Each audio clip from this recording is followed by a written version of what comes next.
You are listening to a Dynamic Works Productions podcast.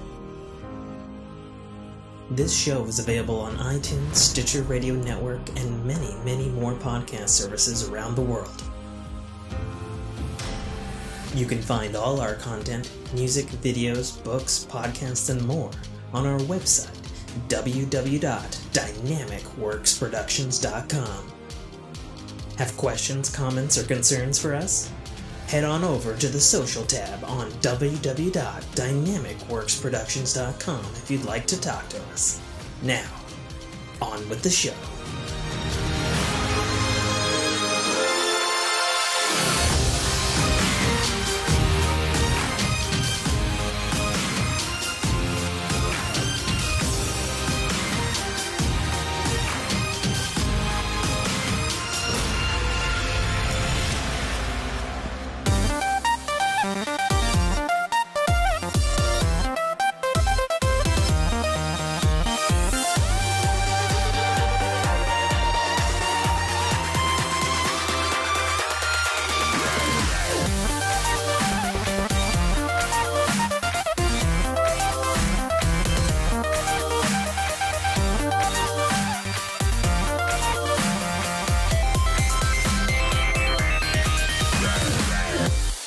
Welcome back to another episode of the Fork in Your Ear podcast. I'm your host, as always, author, podcaster, and gamer, Tim K. Trotter, and I didn't flub that despite my, if we're looking at like a graph scale of I was drunk about 20 minutes ago, I've come down from it, and now I'm starting to swing back up, doing all right, along with the one, the only, Night Foo. Yes, the now staying up until god-awful hours in the morning by choice. You heard it here, folks. You heard it here first, folks. Probably. I don't know. It's been a hot minute between our recorded episodes here. Myself and Nate Foo have met in the real world. We went out of the Matrix. We unplugged ourselves, and we have officially met up for the first time, and I think it was a lovely evening, if I do say so myself. It was indeed. I wasn't expecting it to go as long as it did, but things being the way they were, and try shutting the two of us up. You were the one who was like, hey, exactly. Wife just cracked open a bottle of wine. Bring yours. I wasn't done chatting, and if our podcasts are going to run long, why should our official meetup be less than 2 hours? Well, sure, but I mean, I understand. Right. You were already time constrained from the fact that you had just worked your first day at PAX, at PAX Prime, because it's the only thing you're allowed to call it when you're in this state. Now that you're back in California, you can call it PAX West. I'm just saying. Fair enough. It's tradition. So yeah, I guess that's the same with PAX Unplugged. Like, I never knew that was in Philadelphia. I thought it was in like Texas. No, that's PAX South. Oh, well, unless it has some local name. Yeah, who knows? I don't know. It probably has a local. I don't know. Who knows? But yeah, that was my my first PAX, my PAX Prime West. Reminds me of the Fox Sports Networks out here, and we had Prime Ticket, and then it became Fox Sports West, and then Fox Sports Prime. So. I don't even know sports, but I know that. Yeah, and now it's all Bally's. Yeah. Which that's a weird one, for sure. But yeah, again, we the two of us and our better halves. Yeah, that was actually exciting for me because I didn't expect that to occur from our initial planning, and then B, I hadn't really heard or talked to her, and I was telling the wife on the drive back, I was like, "Your wife is kind of a hoot." Yeah. I was like, I was very pleasantly surprised. She was quite engaging and lovely and nice, and yeah, she's definitely the extrovert of the two of us. Yeah, the lack of filter was quite refreshing, actually. I was like, all right. And I wish I could blame that on the wine. Nope, that is just how she normally is. Well, I knew that because of the way she was talking about what your kids were doing that day before she had poured the wine. I assume probably by the time we got there, she'd already at least had a glass. But most wine drinkers, take a couple glasses before they Sure, get sure. saucier, so to speak. And your wife was just like Mach 5 right off the rip, but not in a disarming way. I appreciated it personally. Yeah, And and I that, get and I was kind of bummed that just the way timing worked out between packs and everything, that she got, quote unquote, stuck home with the kids, and I, yeah. I did want our other halves to meet. Hmm. So you had So a hidden agenda and I didn't know. no hidden agenda. It was, if it worked out, it worked out. It was literally like, we're wrapping up here. Yeah, she's like, okay, well, the kids are having trouble going to sleep. How long are you gonna be? And then next thing, I'm like 20 minutes or so. Next thing, it's nope, they're out. What you doing? Like, you feel like guests? Sure. You feel like driving an extra 20 minutes? Sure. Okay. I honestly was surprised that Jessica said yes. Not because of the meeting, but like going to some person's house that we've never met in the middle of the night is definitely not her thing. I would Oh do yeah, it because yeah, I'm whatever, but I was surprised. So yeah. Especially after these will stay off air, but especially after the conversations we had over dinner, it's like, yeah, that I was actually surprised myself too. Sure, let's just hop in a car and drive down a dark country road. yeah, so I actually didn't tell you this there. So what was really fucking wild Hmm. about where that house was located? It was a block away from my old best friend who unfortunately passed away from the triple cancer. Oh, okay. So I was like, "What the fuck?" Like we started driving, like I was like, "Where are we going?" And then she's like, "I don't know, it's over here." And we started turning. I was like, "No, if we turn right here, I'm gonna start freaking out. Oh my god, we're turning right. Oh my god, it's this development. Oh, are you fucking shitting me right now?" Like I was like, okay. I was like, calm down. Don't be spooked, Tim. It's not a sign. Right. I am uh, not taking you to the house of the downfall of your former friend. yeah, like it was a little weird. Especially, I mean, it was definitely very dark by the time we arrived, but it was still Oh yeah. like what? No way. No way. Of all the places Yeah, in the of state. all like a very wild coincidence. Very wild coincidence. So yeah, that was I definitely enjoyed meeting the both of you in the flesh. So Oh, yeah, it was good. It's good. I don't know why I thought you were tall. I don't know I don't know why. either. Wait, I Maybe don't it's know the camera angle the where. couple of times you've seen me, because I like to Oh, keep that the could be phone in it. my lap. Yeah, that's true. That's probably it. Yeah. Yeah. Yeah. That's probably it. That forced perspective. Right. Um Yes. This is dumb that it comes into my head this way, but it's what's happening because this is the show.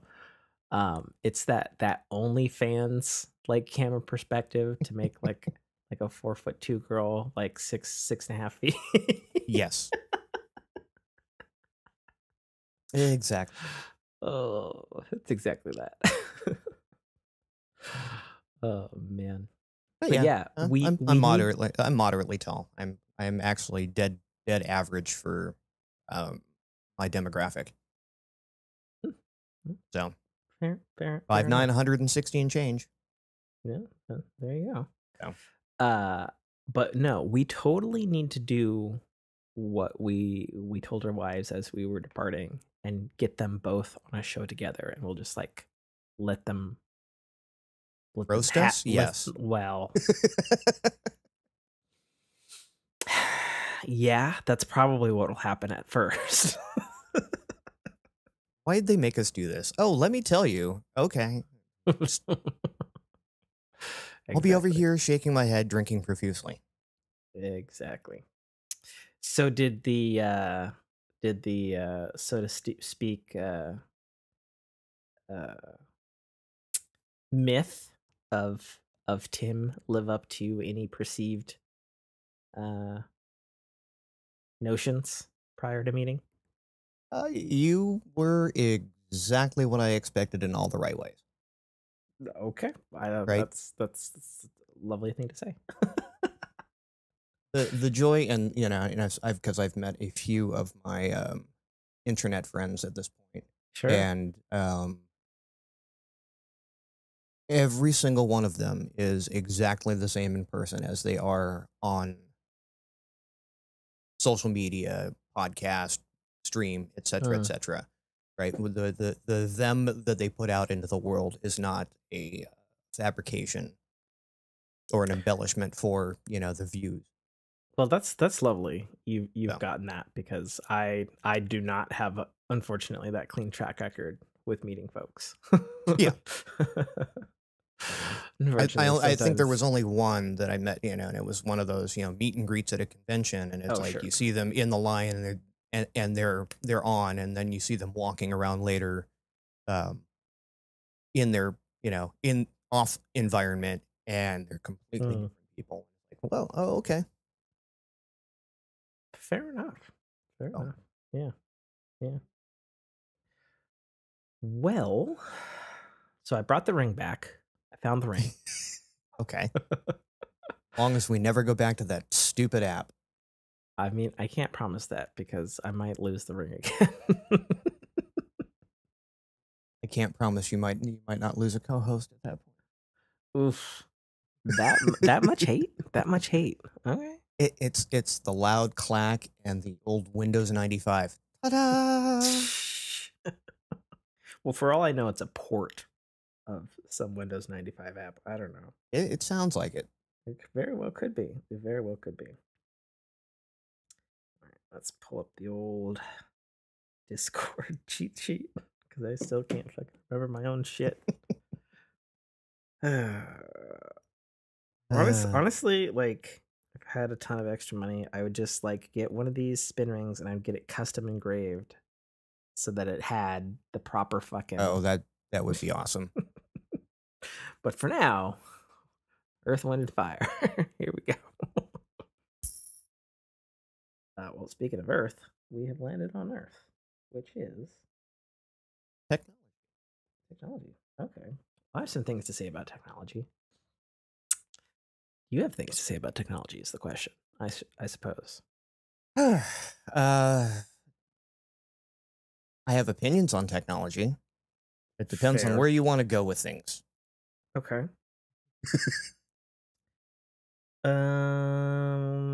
What's the last? Well, we don't have too much in our own Discord. Right. Yeah. Um, The only thing we have in there is the Twitter privacy feature plans to include an option to hide your old tweets. which I think is a good thing, personally. Sure. So people can't like dig up stuff. Or the counterpoint to that is you get scalped to pay money for an app that's supposed to back delete your Twitter stuff, Hmm. and then it doesn't. Totally not saying that that's happened to me. It's certainly not what I'm saying. Chuckle, chortle. Chuckle. Chortle. Why did you need to go back and delete an entire history worth of tweets? Um, I don't know. Part of it is, as I've talked to you about both on and off the air, like there's like a self-consciousness to attempt to preserve whatever it is that people think I am, I guess. Okay. And part of that is some stuff that we've talked about off air. Um, and some other stuff is like, well, I mean, it's kind of the same thing of like, like I have been told by friends that I'm very close to that while they love me, the word caustic has been used Yes. in reference to my persona Fair or enough. personality. Um, and I don't perceive myself as caustic. Um, I've also been told I can be sometimes rather abrasive. And I think I can agree to the fact that sometimes I could be rather abrasive. Blunt, sure. Hmm. I will definitely own blunt. Um, my mother is super blunt. Right. So I probably definitely get that from her, And some people, some people can't stand my personality, you know? And I've heard that from some people, you know, some people that like Oh, uh I've definitely been told I'm an acquired taste. I don't know what that necessarily means, but see that's interesting to me because like there's not particularly anything or much in my looking back history of Tim and Nate that like has like rubbed me the wrong way, oh, and so to that's speak. because we have a percentage-wise a very small back history going back into Is it? my You think it's teens just and accumulated time? but no, yeah, the me that you hear today Mhm. versus the me in my 30s versus the me in my 20s are three different people. Mm, So, fair enough. Well, anyway, that was way more in depth than I thought. yeah. Fucking talk for a fucking Twitter fucking So, but change. yeah, I mean, fortunately for me, being old as fuck, I didn't have social media that I had to worry about. Like MySpace is just Sure. basically disappeared, and took everything historical that I posted on that with it. Um, Mm, and then I was basically when I got onto Facebook, um, I became very more tempered in what I post. mm. So I don't have to worry about that so much. But I think that again, that has a lot more to do with where I was in life when these technologies came around. Yeah, I don't know. Like I've definitely feel like I've definitely been kind of a loudmouth on uh social media platforms, especially older ones that I no longer partake in. Mhm. MySpace is obviously a very clear reference. Um, you know, and I don't know. Maybe it's kind of interesting because I mean, if you kind of think about it, and I feel like I've had friends ask me this too, like because I have my own platform, so to speak, but I never really think of it as such. You know, because if you think about the avenue of podcasting, it's like, well, you have to build it. You don't have a, you know, it's not like Twitter. It's not like everybody has their own, like everybody can have their own podcast, but there's a little Sure. bit of legwork It's not before it can so get in the evident hands and of obvious. You people. usually have to, yeah, you have to distribute it through another means. Yeah, exactly. You Like, know, yeah, most people aren't finding our podcast just by browsing their podcast app. no, they're usually looking for something to do with cooking. Right. Yeah, podcast discovery in 100% app true. is just garbage. Yeah, and the closest thing to actually having something that you could be discovered on would be Spotify. Mm, yeah, and I don't know much about how that platform works because I don't Right. engage in. I think we might be on there now. I don't know because I I don't have to like the player. The player is check so on that. limited. I'm just like I'm never going to use your app. It may be the greatest thing in the world, but if your app is garbage or your app is Yeah, premium. mine was the same thing, and I when I looked at Spotify, and this was years and years and years ago, I realized lots of people have it. Um, when I looked at it years ago, there was two things about it. One, I didn't like the app, Mhm.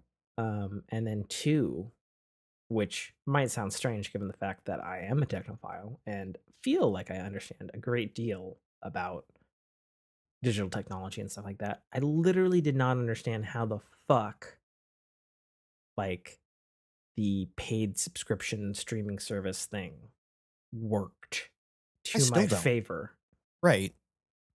you know, which is strange now because now I do have Apple Music and I do understand how that works, which is ironic because Apple Music has been around for a while now. Well, And I feel like over you the know, years, like they had this paid subscription for Spotify, and it wasn't so bad to be on the free plan. mhm, You'd get an ad, like a 15-second or 30-second bump, you know, mhm. every 7 or 8 songs, Sure, and then yeah, that's it. it was like Pandora, and I Right. understood that. So yeah, there But was then no my value logic in was me like, paying well, for it. at the time when I checked out Spotify, and this was probably 3 or 4 years ago, I was like, well, Pandora's better.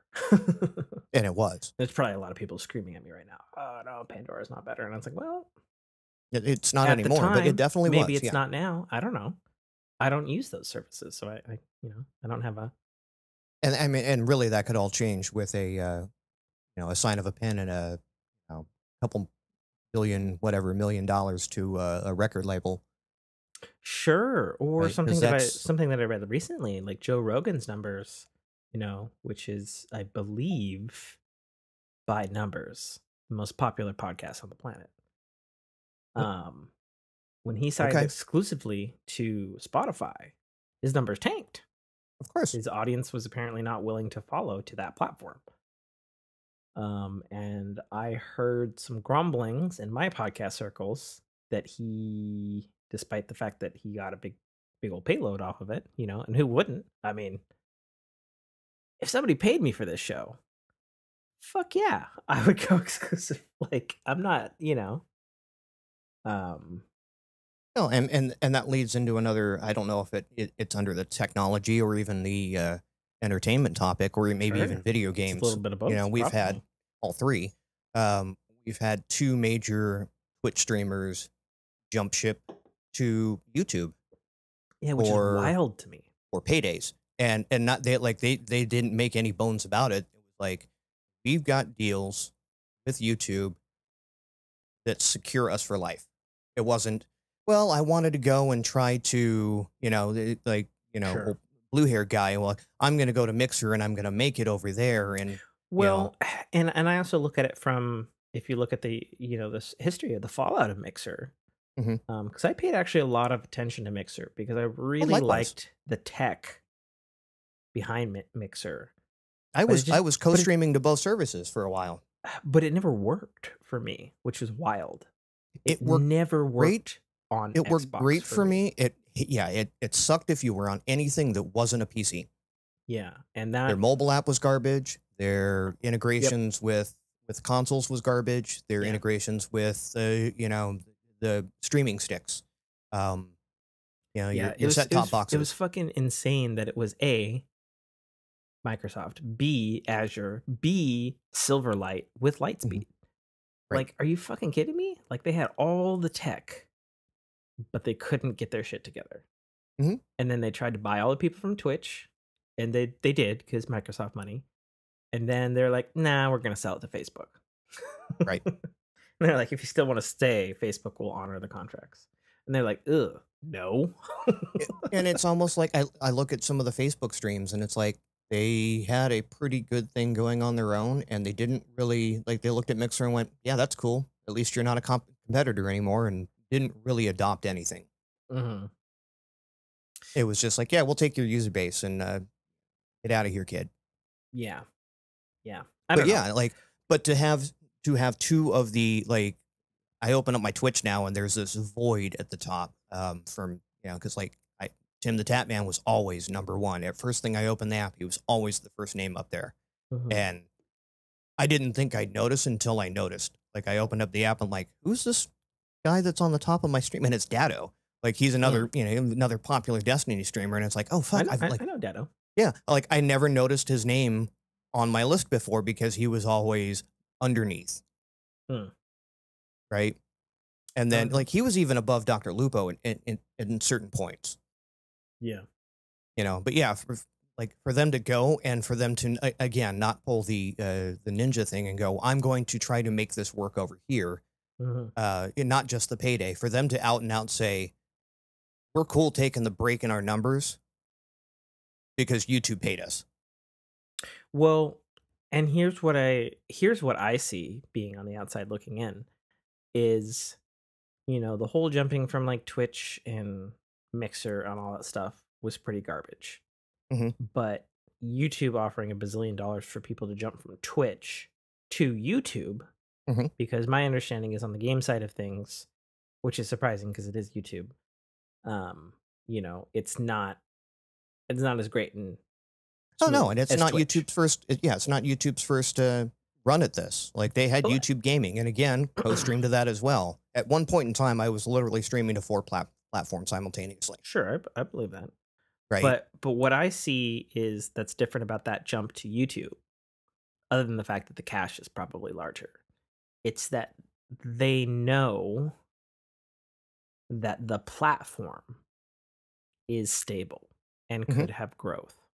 And that I think is the big difference, because obviously, whether you love it or hate it, YouTube's here to stay. Like, it's not Yeah, going anywhere. and the platform has options that Twitch just does not.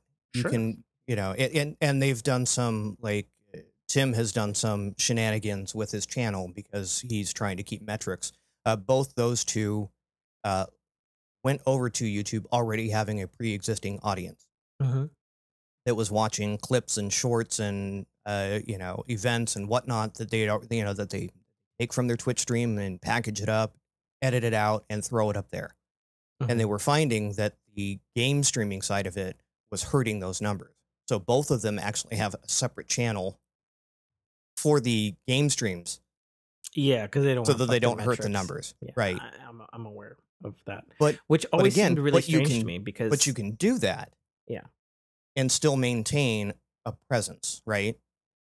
yeah, But you just can't do it. You can't do that with Twitch. Twitch is basically watch it live, because VODs just never have gotten engagement other than someone trying to go back and clip something to incriminate you for, I don't know, something stupid you said, or some troll that came into chat that's trying to get sure. their 3 seconds of fame by, and I've had this personally, I come know in and we like, talked about it. yeah, I'm going to do some stupid stuff and then I'm going to clip it from your VOD, and then I'm going to go distribute it. And look what I made the streamer say, Mm. right? But other than that, VODs get no engagement, and they never have. Hmm. The only Interesting. way, the only way a VOD would ever get engagement is to take it and put it on another platform, clip stuff out of it, put it on TikTok, clip stuff out of it, put it on Twitch Well, and that's why or there's export from Twitter, Twitch to YouTube directly. right, and to YouTube. Yeah. So yeah, Yeah. Interesting stuff. Anyway, not streamer related, Apple had a press conference. They announced some things. Number one of those things that they didn't announce is that they are not doing the child scanning thing. That has been, air quotes, rolled back until a later date. it should be rolled back and put in the bin. Yeah, I think so. I think honestly what happened was there was so much fluster about it, even though this already exists on Facebook and Android devices and Hmm. has for many years. There was so much fluster about it that even Apple was like, "Oh, Well, and I okay." think that what the difference was they could go onto your device and look at stuff versus like Facebook and everything else. Once you give it to them, then they scan it. No, it was the same thing on Apple. It was only I on cloud uploaded photos. gotcha. I thought they had the ability to go in and look at Mm-mm, existing. Okay, mm-mm, mm-mm. okay. That was never I, in their cards, but it was a I big sit enough, like, corrected. what the fuck are you doing, Apple, because of all your privacy shit and ads and mantras and whatever, you know, um, that clearly they're reconsidering it. We'll see what happens. If it fucking stealth launches in 6 months or something, who knows? Sure, We'll find out soon enough, I assume. But it'll be anyway, buried. Yeah, it'll be buried in a terms of service on the iPhone 13 update. mm, well, I'll tell you what that is when I receive my iPhone 13. Oh, you went and got one?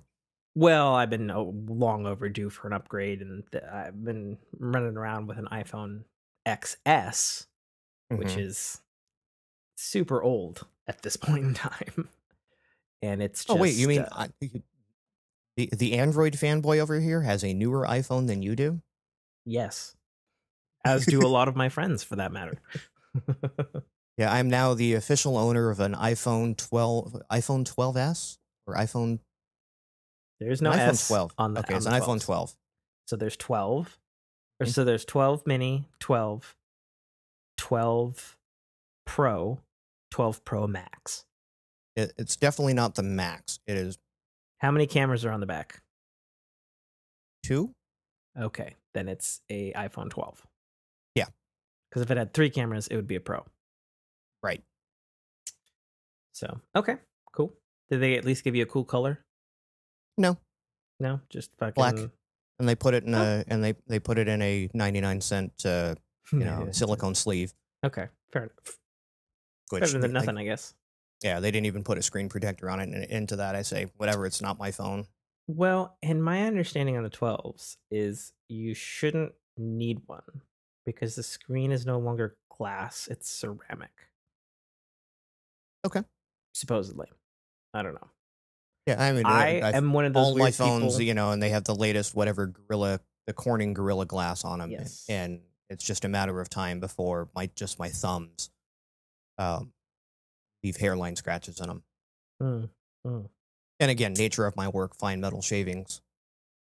You know, the only thing I've actually seen, so it's weird, right? So I'm one of those weird people who, ever since the smartphone revolution, I've never put a screen protector on my phone, Mhm. period. And I work in construction and metal shavings and dirt and all kinds of shit. I also somehow have never shattered my glass or broken a screen, which is remarkable, I I think. was really good about that up until my last two phones. Um, Mm. and one of them apparently I broke the screen by snoozing it in my sleep, and I had my wedding ring on. Snoozing it? Oh, you like flipped your wedding ring and you smashed it. Like the alarm went off or something. I don't remember because it didn't wake me up, but I woke Mm. up to a phone with a chip in the side of it and Yeah. it spider webbed out. Yeah. And the only thing I can think of is, well, I'm late, which means I slept through my alarm. Oh, maybe I didn't. I went over and smacked the thing like a snooze button with my Yeah. ring. Yeah. Yeah. And then I had a freak accident with a wrench. Mm. So at my work, I test aircraft parts. So I put my phone out of the way Mhm. because things happen. And here I am tightening a clamp on this thing. And for whatever reason, that wrench decides to slip off, bounce off my safety glasses, Oof. over 3 feet to where my phone is, and Oh, lands dead no. center on the screen. Like the Yikes. odds of this happening, I'm like, really? Okay, I can't even be mad. I can't be mad because I did everything I could, and the odds of that ever happening again are astronomical. Yeah, and if That you had a was video camera, it would belong on the Reddit subreddit of "Well, that sucks." right. Exactly. Um, yeah, so no, so um, so the short and sweet rundown of the Apple stuff, because obviously I can go on that for a long periods of time, is they announced a new iPad, which is basically a refresh of the base model iPad. Looks the same as last year. Has a um, has the new Still doesn't have USB-C. I don't remember on that one, but the new iPad Mini does have USB-C. Right. So the new iPad has the new A15 chip. I think that's about it.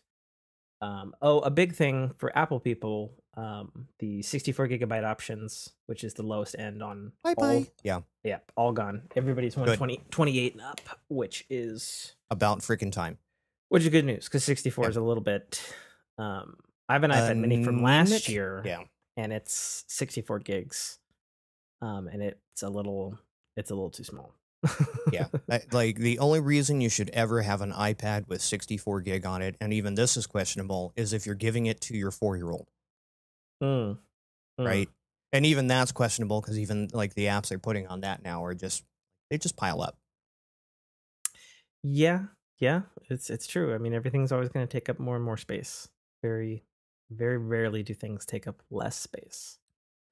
So then they announced all new design iPad Mini, taking cues from the iPad Air and the iPad Pro in its design form factor, which I hate for the iPad Mini. Like I'm an iPad Mini fan. Like it's my preferred iPad. I think the normal sized 9.5, 10-inch iPad is just a little too big for my taste. I like the size of the iPad Mini because it's the size of a comic book, which is what I'm doing on it, reading comic books. It's like a 7.5-inch screen, right? I think the Mini I've got, which is the 2020 model, I think it's something stupid like a 7.9 or like an Right. 8.2 or something like that, somewhere in there. I don't know. I'd have to look it up. But it's comfy for me in my hands and the size of body I have. Sure, there's times I wish, like the screen were bigger or whatever, but that's not really you know, more often than not, it's like, okay, this is the right size is usually what runs through my head. You know what Yeah, I I mean? mean, I've caught grief for that in the Kindle market. You know, the wife wants a new ebook, and it's like Sure. now they have an 8.5, Hmm. 8.5 inch screen, and it's like that's not the point. The point was to keep that thing paperback sized, Yeah. which is like what a 6 and change, 7 inch form factor. Yeah. I don't know what the fuck the Kindles are. Yeah. Something like So that. yeah, Yeah. For sure. if I need a 14 inch, if I need a 14-inch iPad, I'm just getting myself a laptop at that point. Yeah. I'm 100% in that agreement. Like, I think 10 is good if like an iPad is like all you have. You know what I mean? Like maybe you don't Hmm. have a computer and it's like, okay, well, yeah, having a little bit bigger screen and you can hook a keyboard and a mouse and stuff up to it nowadays. I mean, you can still do that on the Right. mini, but you know, it is smaller.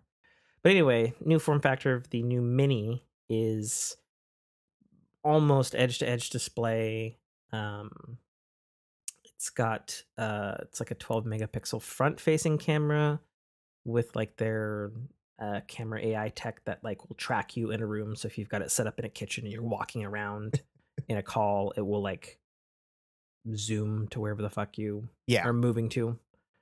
That is Um, that is that is such the most useless and yet very cool thing you could ever use an uh, iPad for. I mean, I don't know. So speaking as someone who sees how other families' tech arsenal works, Hmm. it's like my friend Daniel, the Air Force guy, has been on the show before.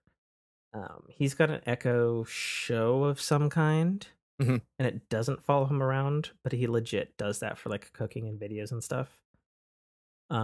Whereas Jessica, she has a 10-inch iPad, and she'll use that for cooking and stuff, and she'll wish sometimes that the video thing would track her, but it Sure. doesn't because she has an older iPad that I got her a couple years ago.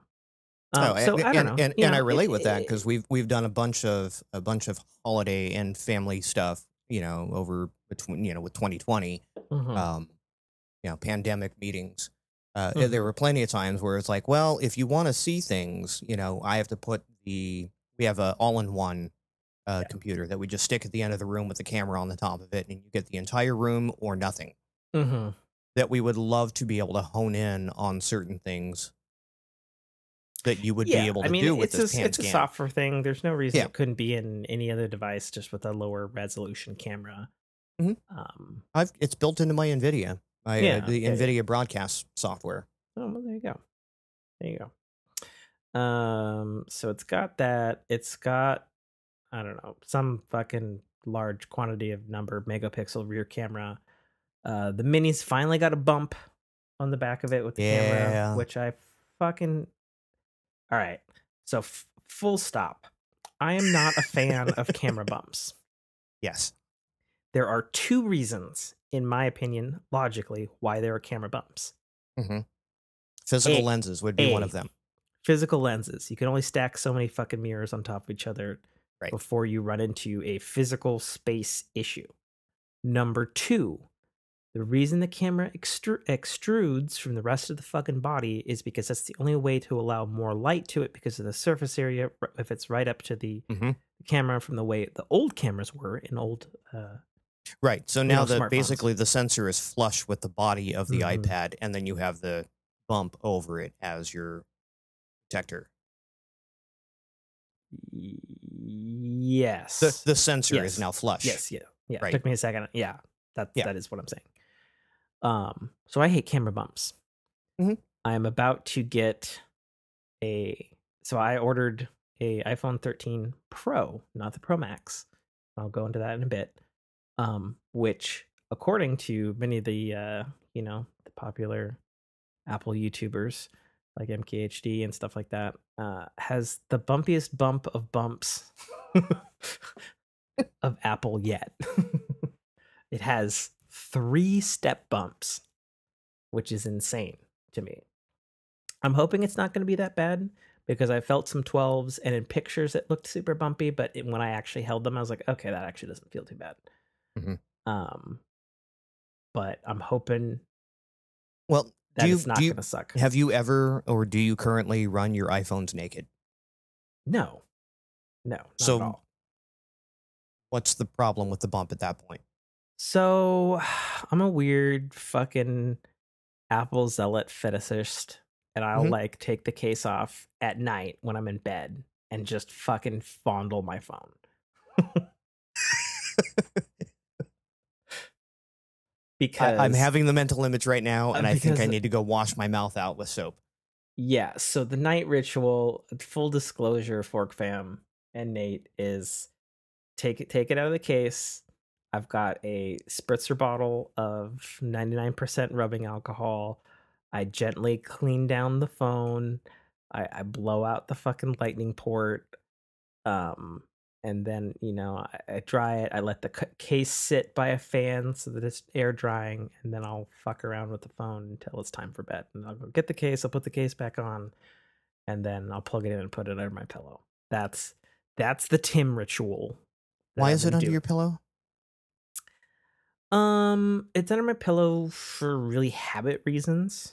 Like I have a nightstand and stuff, but before I met Jessica, I just had like a fucking I didn't have a nightstand. I just had like a what's the smallest size bed size? Like a When twin. I had like a twin, and I didn't have a nightstand, so I didn't have any place to put it, so to speak. Like I wasn't gonna put it on the floor, you know.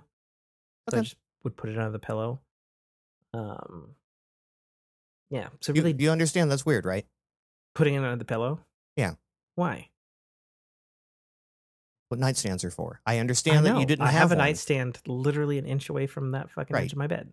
You understand that's weird and also potentially dangerous. No, because I'm also a weirdo, so I run a nighttime routine of throwing everything into airplane mode. So the only radio that's coming out is the Bluetooth. Oh no, I'm not talking about the radio. It's like batteries. Overcharging. And I know No. the phones are stupid. Like I got the message the other day on my phone. I'm like, what is this nonsense? It's going to charge by 12:30 when I put it on the. Oh, I'm trickle charging you because I've now gotten a profile on how often you charge your phone, Yeah, and you can turn that I off don't if need you to give want. it full gas. Yeah, you can turn that off I if you want. I don't care. I've had this thing for 2 weeks now, and I don't think it's ever dropped under 82%. Yeah, probably if you're only using it for work, like that thing should Yeah, last for fucking ever. yeah. I'm Yeah. almost tempted to not put it on the charger. I am legit impressed with the lack of battery consumption Yeah, with it being idle. I mean, that just has to do with, that tight integration of the optimization of the software and the Mhm, optimization of the silicon, mhm. which, something that Google is starting to lean more into, at least with their own stuff. Which, Starting to. Yeah. yeah, I know. um, so anyway, yeah, there's new iPhone or new iPad mini. We'll get through It's this eventually. square. It's got the square design of the iPad Pros, and they put the fucking volume buttons on the side, like or on the tops, which pisses me off as Wait, wait, wait. someone Top portrait or top top landscape? portrait, Okay. which is like, wait, why? First of all, volume's never been there on any iPad product ever, to Mhm, my knowledge. Two, if I have it fucking landscape, my hand's gonna be on the fucking volume button. That's where my mhm. fucking hands go. So I'm not a fan of the new iPad mini design. Specs wise, all that shit, yeah, it's super great. Awesome. Has USB-C for all. It's basically an iPad mini Pro is Mhm. basically what it is. Um but the fucking design, dude, I legit would not buy it because of that reason. Which is fine. I'll just I mean, I don't use my iPad mini for anything crazy, so Sure, sure. I would just buy an older iPad mini to continue reading comics. But I don't need to do that because I have a 2020 iPad, which works just fine. So, anyways, so they announced the iPhone 13 series. Mhm.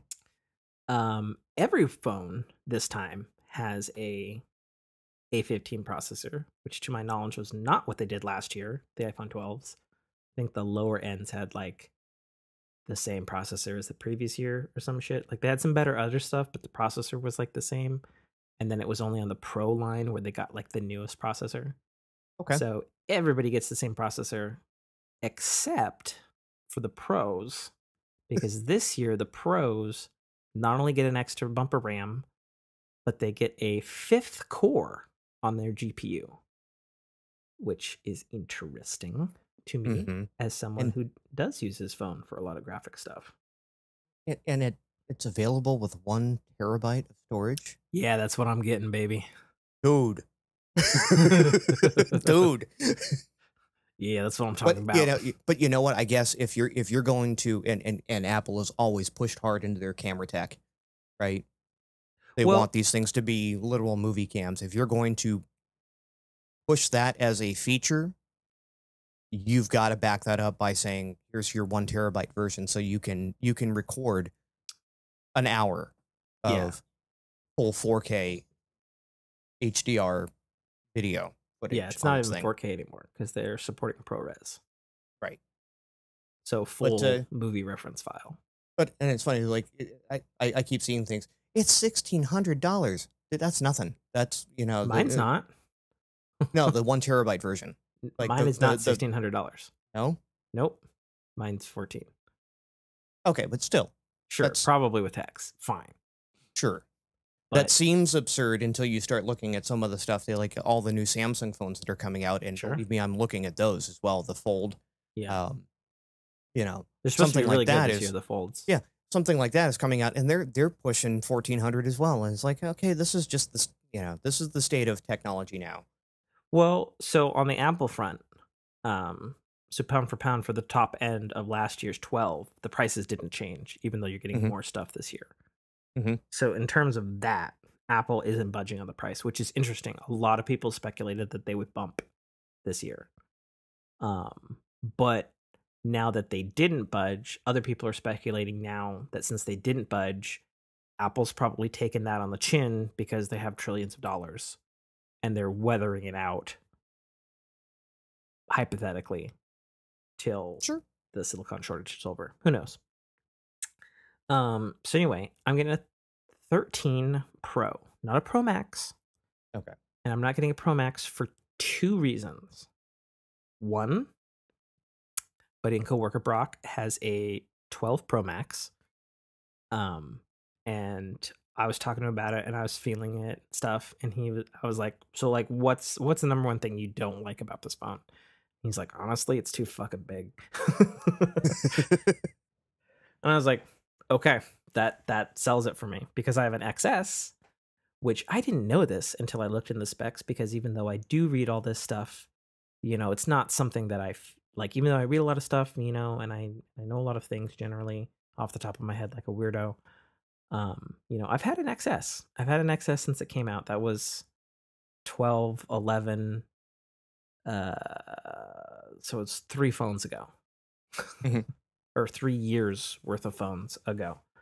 And it's like a 6.1 inch screen, I think.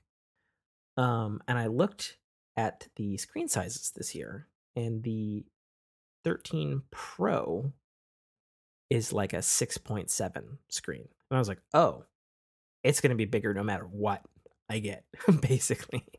So I might as well go with the smaller end, or the smallest one I could on the Pro line.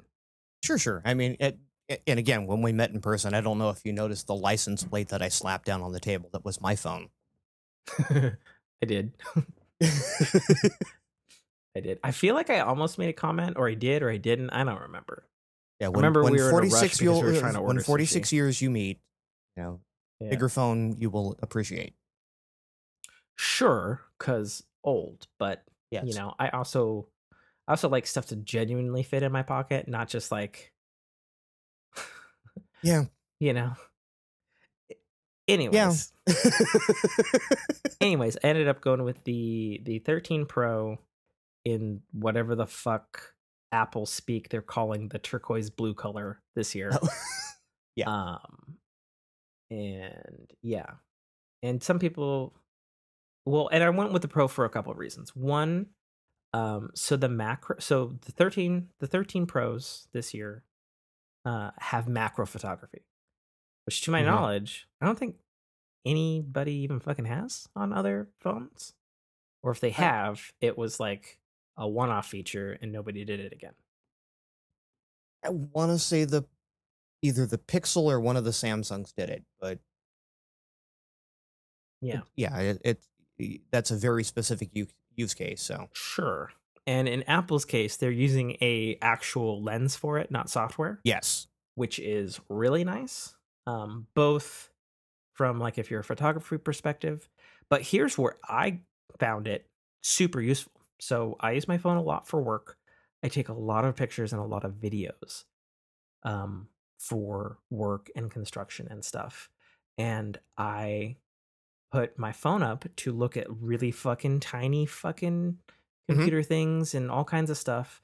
And I have a bitch of a time getting it to focus. And then I finally get it to focus. And I'm like holding my phone back to try to get the right angle.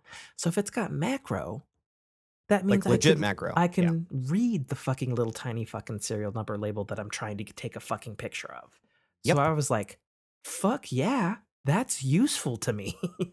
Yeah, I might on that feature alone get my company to upgrade me to the next to whatever this 13 is with the Mm. macro camera because yeah, I've got something in my test stand. And it's like, oh crap, I don't have the serial number on the solenoid that I'm using to Mm-hmm. actuate this thing. Mm-hmm. Hold on, and I Yep. put my phone underneath, and it's like, okay, I have to put it back 2 feet, take a Yep. picture, Yep. and then zoom it in Yep. and pray that it's legible. Like an Mm-hmm. actual Mm-hmm. macro Mm-hmm. camera would be. Yeah, 100%. You know, Mhm. and then obviously I'm behind the curve on iPhones, so I'm excited to finally have a phone that can shoot fucking in the dark like everybody else on the fucking planet. That'll be nice So overrated. because I, So overrated.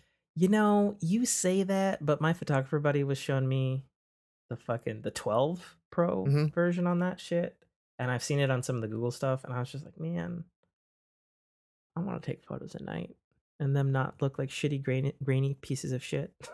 I and believe me, I've got kids that I've taken beautiful little selfies of them and me cuddled up. We finally fell the fuck to sleep, Yeah. and so here I am laying in their room in the cuddle corner, and I take a picture of it in the dark, send to my wife, and just go, "Look what finally fucking happened." That is the one use case where I actually take dark photos. Mm, fair enough. Fair enough. I can't. I can't. I'm not hanging out in clubs anymore where I need to take dark photos. Good, Nate. I'm glad. Are you though? Yes. Probably. I don't know. Yeah, so anyway, I'm excited about the dark photos. Having better cameras is definitely good for my job. Because this year we're taking more videos than ever. Yes. Both for completion videos and then also like warranty videos to cover our ass. Hmm? So then that's also where like the 1 TB storage is going to come into case because obviously the video is going to take up, room. Um, and then also because I'm a weird person who has 500 some gigs of music, not Why? counting anything that's streamed that could probably be Okay. downloaded. So I'm excited for that. Oh, I do want to point out one caveat to any Apple user who's on the fence on the 13 Pros, Hmm. specifically for the ProRes feature. You cannot, I repeat, you cannot shoot ProRes on a 13 Pro of any kind if it is the 120 GB model. It is not available on those phones. And Interesting. my suspicion on that, because it's available on everything up from that, I don't know what the SSD size is. It's probably Oh, do 256. you It's do you think it's 512 like though. a swap file? No, I think legitimately for them to achieve ProRes on something that small, I think you've got, like a fucking PlayStation 5 situation where you've got two SSDs slaved. Gotcha. That's my suspicion. We'll find out when the teardowns come. Sure. It very well could be. It very well Yeah. could be. That would be my guess. The other thing that it was not talked about in the in the press conference, but was confirmed by some of the Mac enthusiasts, is that this year the internal SSDs are going to be matching NVMe speeds of PCs. And I Cool. was like, oh, that's a big deal. And most likely the reason of that huge speed bump, because it's something that I've paid attention to, but nobody talks about, is that the internal SSD speed, which has always been NAD in the past, was always a little lackluster on the iPhone lines. Usually they had bigger capacities than the competitions in terms of the internal storage, but it was always slower, but you, the user, don't experience it because of the optimization and just general performance. And I have two suspicions as to why they're going to be matching NVMe speeds this year. I don't know what the mobile technical speak is for that terminology yet. Well, we'll find out when the teardowns come. But I think two things. One, the 13 Pros has 120 hertz ProMotion displays. For Android speak, I believe they call that active refresh. Am I wrong on that? Yeah, where it can scale down as needed. Right. Yeah, so it's and only it scales down all the way to 20 hertz. What, on Apple's? Yeah, on the Apple. I think I heard I thought it went down to 1.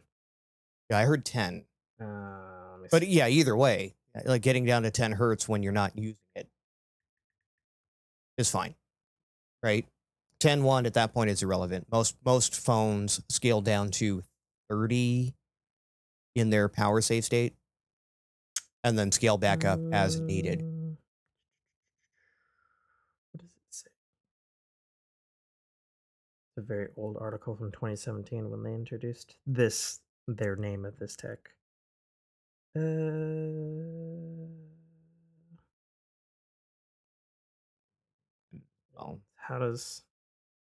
How low does Apple promotion go? Nope. It occurs to me that when you write promotion as one word like Apple has it, that's still Apple promotion, yeah. like an ad. God damn it, Apple. What I mean, you're talking. It's low. It's very low. It's very low. It's much less than a 30 hertz that you would get from anything that's currently on the market now. Yeah, and MKHBD, I'm fucking up his name. I know I am. Dude on YouTube, with the white and the black and the red logo, which is very good stuff. He was talking about how he's really excited. That was his number one thing that he was excited for, because he loves 128 hertz on his Android phone. But he's like, but if I compare my 120 hertz Android phone to the Apple stuff that has promotion, he's like, it's not even a competition. Apple wins. So he's like really excited to see how that's going to work in a phone. And I'm excited about that because that's huge power savings. Exactly. So that's going to be really cool as well. That is a very smart way to optimize your battery. Yeah. And this is going to sound low to you Android people, but I'm very excited to have 6 gigabytes of RAM.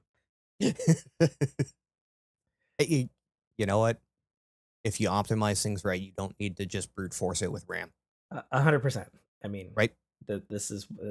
I mean, look at anything Apple builds, and they're like, oh, they're doing all this stuff. Or, what's the thing? I think on the M1 Mac Mini, that everybody's all pissed off about how it's now running. Let's get Apple Android fanboy out of this. Look at the consoles. When you look at gaming consoles, they do so much more with less for the same 16 gigs. They're fucking crushing it, and they do a lot more with less. Well, and to be fair, if we want to get technical on consoles, there's a lot less OS overhead on the consoles. You know, I'm losing my voice. My voice is like cracking, man. What is happening? Are you out of podcast practice? Oh, wow, Nate. Did you just call me old? Did you just turn the table on me right there? I think I might have. Yes, I'm out of podcast practice. Probably.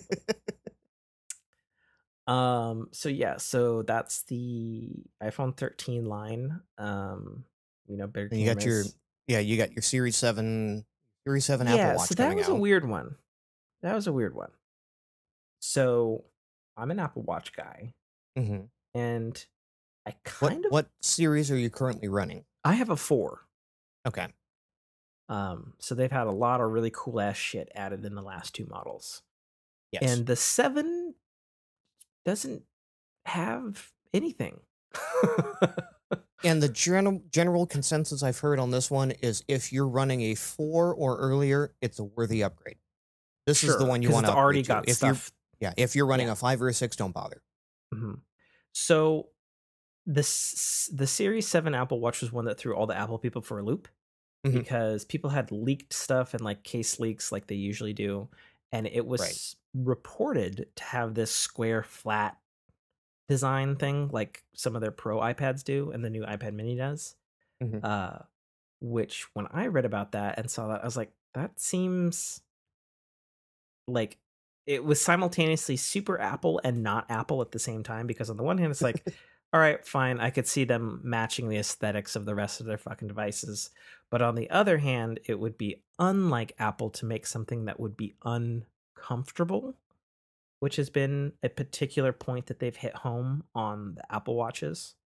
Because I remember Sure. everyone was super skeptical about the first Apple Watch being comfortable. Even I was, and I was their day one customer. And thankfully they did that whole campaign where they're like, come on into the store, fucking get fitted and see if you Right. actually like it, which obviously was very smart of them. And they are very comfortable watches, you know? So I was really skeptical that they would go with this weird flat design. And I was like, that doesn't really make any ergonomic sense to me. No, it Um, looks like an Apple Watch. yeah, so the new 7, it's the only thing I can say about it is uh compared to last year's model, it's like 2 millimeters bigger. Right. It's an itty bit thinner, and it's a little bit more roundy. Right. And those are It, the it technical it's terms taking I'm the going edges with. off. Exactly. Well, it never really had edges, so to speak. Right. Even the 4 that I'm wearing now is very Yeah, now roundy I and guess whatnot. it's a 41 and a 45 millimeter size option up from the 40 and 44 that they had before. So 1 millimeter It would have difference. been 42 and 44. I don't know. They've gone Yeah. very slowly up in millimeters in their watches. Which is fine. Like Sure. if you like you saw me, I've got pretty narrow wrists, so on this one I'd probably go with a 41 millimeter would be fine for me. But Mhm. if you're big Yeah. chunky guy, I have 45 very isn't I have that very bad. narrow wrists. You may Right. or may not have noticed them when we met. So I don't remember. Um. So yeah. So literally, the only thing new is that the form factor is a little bit revised, sure. and the screen.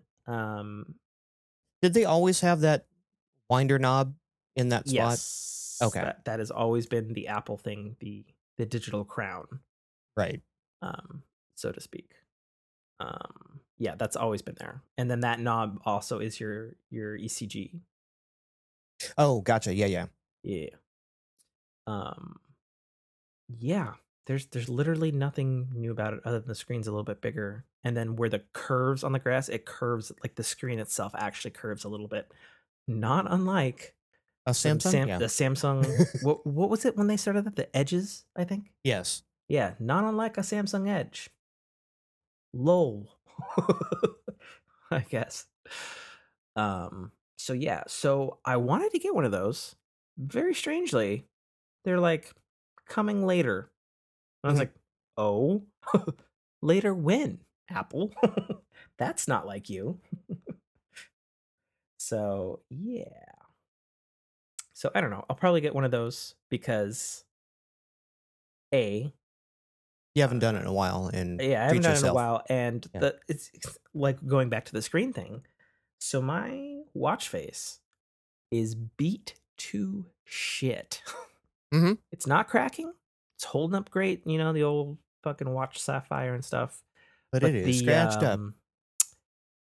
I don't even know. Like they look like lightning bolts. They look Mhm. like like oil and water lightning bolts, like some kind of layer of the sapphire or glass has been fucked. Yeah, I have the same thing going on mine.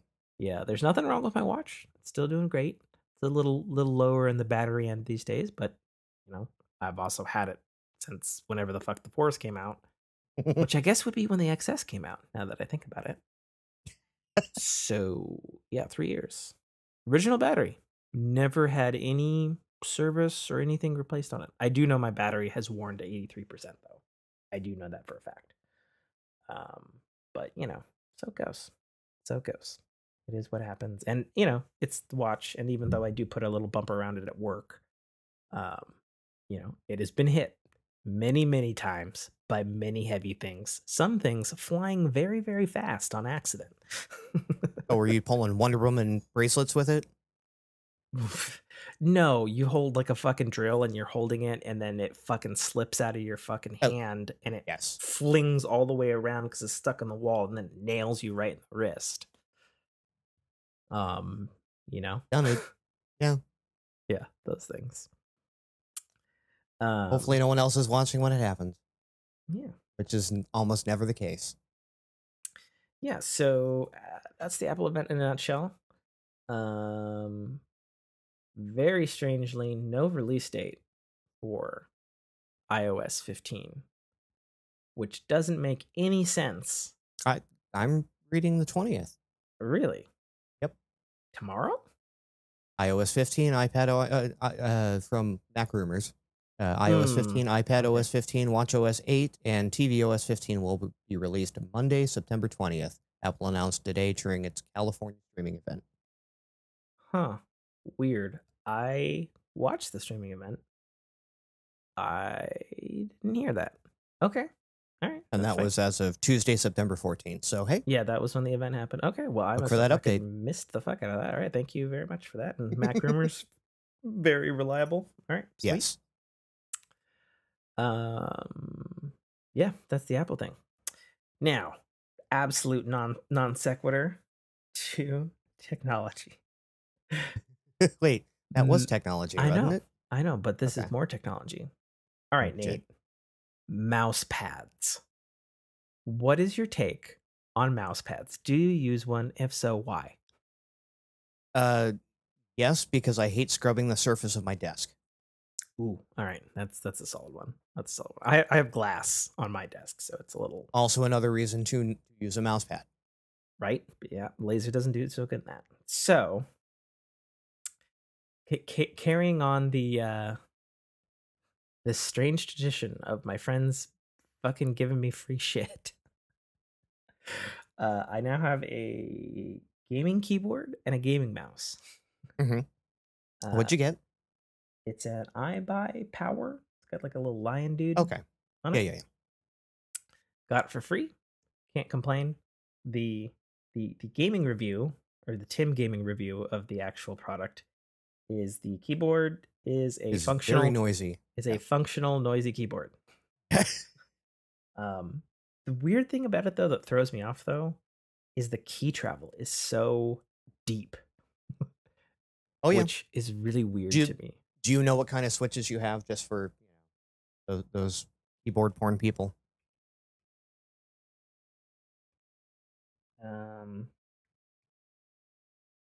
It would be in the description if you've got like Cherry MX or nah, I got nothing. Browns or whatever. Yeah, it's whatever this iBuyPower thing is. I don't have a model number. I don't got nothing. The fact that it has switches is probably better than it being a membrane keyboard. I think we were looking at those when you were asking me, like, I just need a cheap keyboard. I'm like, oh, if you want to get cheap, you go membrane. Mm-hmm. Yeah. So I think it switches. I think it's switch based, and it is a totally fine keyboard. The upper buttons don't seem to like Windows 10. Like it's got like a play pause, and it's got like a what the fuck? Oh yeah. Those are computer button. Yeah, those are always garbage unless you doesn't seem to work on Windows 10. You have to install a specific driver for them, and don't even bother. It just that'll screw up everything else. Okay, all right, fine, that's fine. You know how to turn the volume up and down on your. That I do. The mouse, on the other hand, is fucking hot. Like it's so fucking comfy. Mm-hmm. Like it is awesome. I did not expect it to be so goddamn comfy. It is. That is one thing I will say for gaming mice. They are ergonomic Yeah, in all the right ways. you know what I didn't expect to like? Especially because I'm still a fucking Windows 10 novice and I can't figure out how to fucking customize the fucking extra buttons on the fucking thing. Yeah. Like it's got like it's like right where your thumb rests, like in a little nook above that, there's like two buttons. Yep. And I It actually should work by default as a back and forward in your yeah, browser. they work across the Windows 10. And Mhm. those are the only buttons that apparently work correctly on the mouse. But I was like, "Oh my god, that's so useful." Mhm. Just fucking using Windows. I was like, "Oh, that's Yeah, all right. your mouse wheel That's should pretty have a sexy." click in the middle that lets you Yes, it drag scroll, does. and then obviously you can mouse wheel scroll. Do you have the left and right on the mouse wheel? Left and right. Like the wheel can like pivot left and right. Yeah, yeah. Some of the fancier gaming Uh, mice, they'll have a yeah. They'll the mouse wheel will canter left and right. no. There's Okay. another button like right below it though. Yes. Yeah. So I've got laser. It's got like a rainbow glowy ass thing going around it that actually looks pretty cool. Got the back buttons, the left and right click, some other button below the wheel, and then the wheel clicks. Yeah. Typically, that little middle mouse, that little piece of aspirin in between the mouse buttons, that like a toggle that'll either Mm. up or slow your scroll speed. Yeah, it does literally say DPI on it. Yeah. So it does literally say that. Which is hilarious as I move from that mouse to my Microsoft trackball that's hooked into the fucking Mac from Whee! literally 93. 94? Maybe. I don't know. It's got a laser. Maybe it's 95. Um but anyway, so I got the mouse got the mouse from a buddy. I have fucking glass on my computer desk. Obviously the laser hated it, so I was like, fuck. I need to get a mouse pad. hmm And then Jessica was like, I'm gonna get you a mouse pad. I was like, what? And she got you 8.5 by 11 sheet of mousepad, or did she get you a um, I'm gonna corporate office cubicle I'm mousepad? gonna send you a picture right now, and I want your live reaction to this. Okay, I'm guessing just from what you're saying, she got you a gaming mat. It's definitely a gaming mouse pad, that's for sure. What method are you sending this? I'm shooting it to your text. SMS? Yeah, your shitty Okay, Android way of getting text. bite me. This is what my wife bought me. I love your wife. Are those wrist rests? Yeah, the tits are wrist rests. I love it. I love it, but the usable area on that mouse pad is Garbo. It's good for me. It's bigger Yeah, than it but looks. no, I see it compared to the mouse. Uh, sure. I don't know. It works for me. Yeah, you'll outgrow that. Much as you could Maybe. outgrow that eventually. That is you need to put that in the Discord. I'm just saying.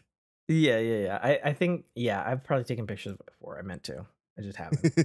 Um But yeah, so the wildest thing about the titty mouse pad that my wife bought me was I was is that like, your "Oh, wrist sits perfectly in the cleavage? yes, it's perfectly in the cleavage." Yeah. And then I was like, "Huh, that legit feels like a tit." hmm And then Jessica was like, "No way." And then she starts feeling up my mouse pad. She's like, "No? No, that's pretty spot on for being a tit." As someone that's had in the corporate environment the gel Mhm, uh, wrist rests on both keyboard and mouse, yeah, mhm. they are supple. Yeah, that's for sure. Very very subtle. Supple Supple. is the correct word. And then just for your edification, that is Pyra from the Xenoblade Chronicles games that I adore so much. And she Nice. is my what's is a word, did I say waifu queen? Or am I the waifu? How does that work? Don't I'm know. trying to think how does that waifu, fuck it, I'm looking it up. How does that work? Wife.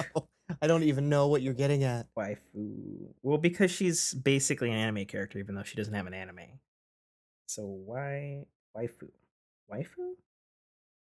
Waifu is a term for a fictional character, usually in anime or related media, that someone has a great and sometimes romantic affection for. Oh yeah, I am a fucking waifu for Pyra from Xenoblade Chronicles 2. 100%. I think that is the other term that people use, simp. Yeah, I fucking yeah, simp for her? Is that the correct verbiage? Simp Mm-hmm. simp for her. Yeah. Total Simp. simp. It's total simp for Yeah. Pyra. 100%. 100%. So the fact that my wife got me a fucking titty mouse pad Yeah. with her is fantastic. She also swung for the fences and nabbed me a sexy pair of the collector's edition Legend of Zelda Skyward Sword Joy-Cons. Oh, nice. Yeah. Which are very nice. Have lovely stuff. I didn't actually realize they've got like the Zelda logos and stuff and whatnot on it. But Mm-hmm. it's like instead of like a fucking vinyl decal that they put on, it's like raised like proper plastic. But Right. just like a hair. So it's not like annoying. I was like, oh, that's It's almost like nice. it's screen printed on as opposed to a vinyl. Yeah, but like, I feel like screen printing is almost a dirty word because of like I've had so many shirts where you have a screen print and then the fucking screen print fucking falls off.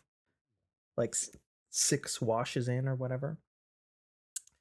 So yeah, I got some of those. And then the last bit of tech thing I have is my ridiculous struggle with the um with my gaming PC. So I did 2 things. One, I swapped from an HDMI to a DisplayPort Mm-hmm. because I discovered that I was either the cable or the port I was using, but that it was shitty to the monitor that I have, so I wasn't getting like proper 4K out of the Right, thing. or you were only getting 30 hertz.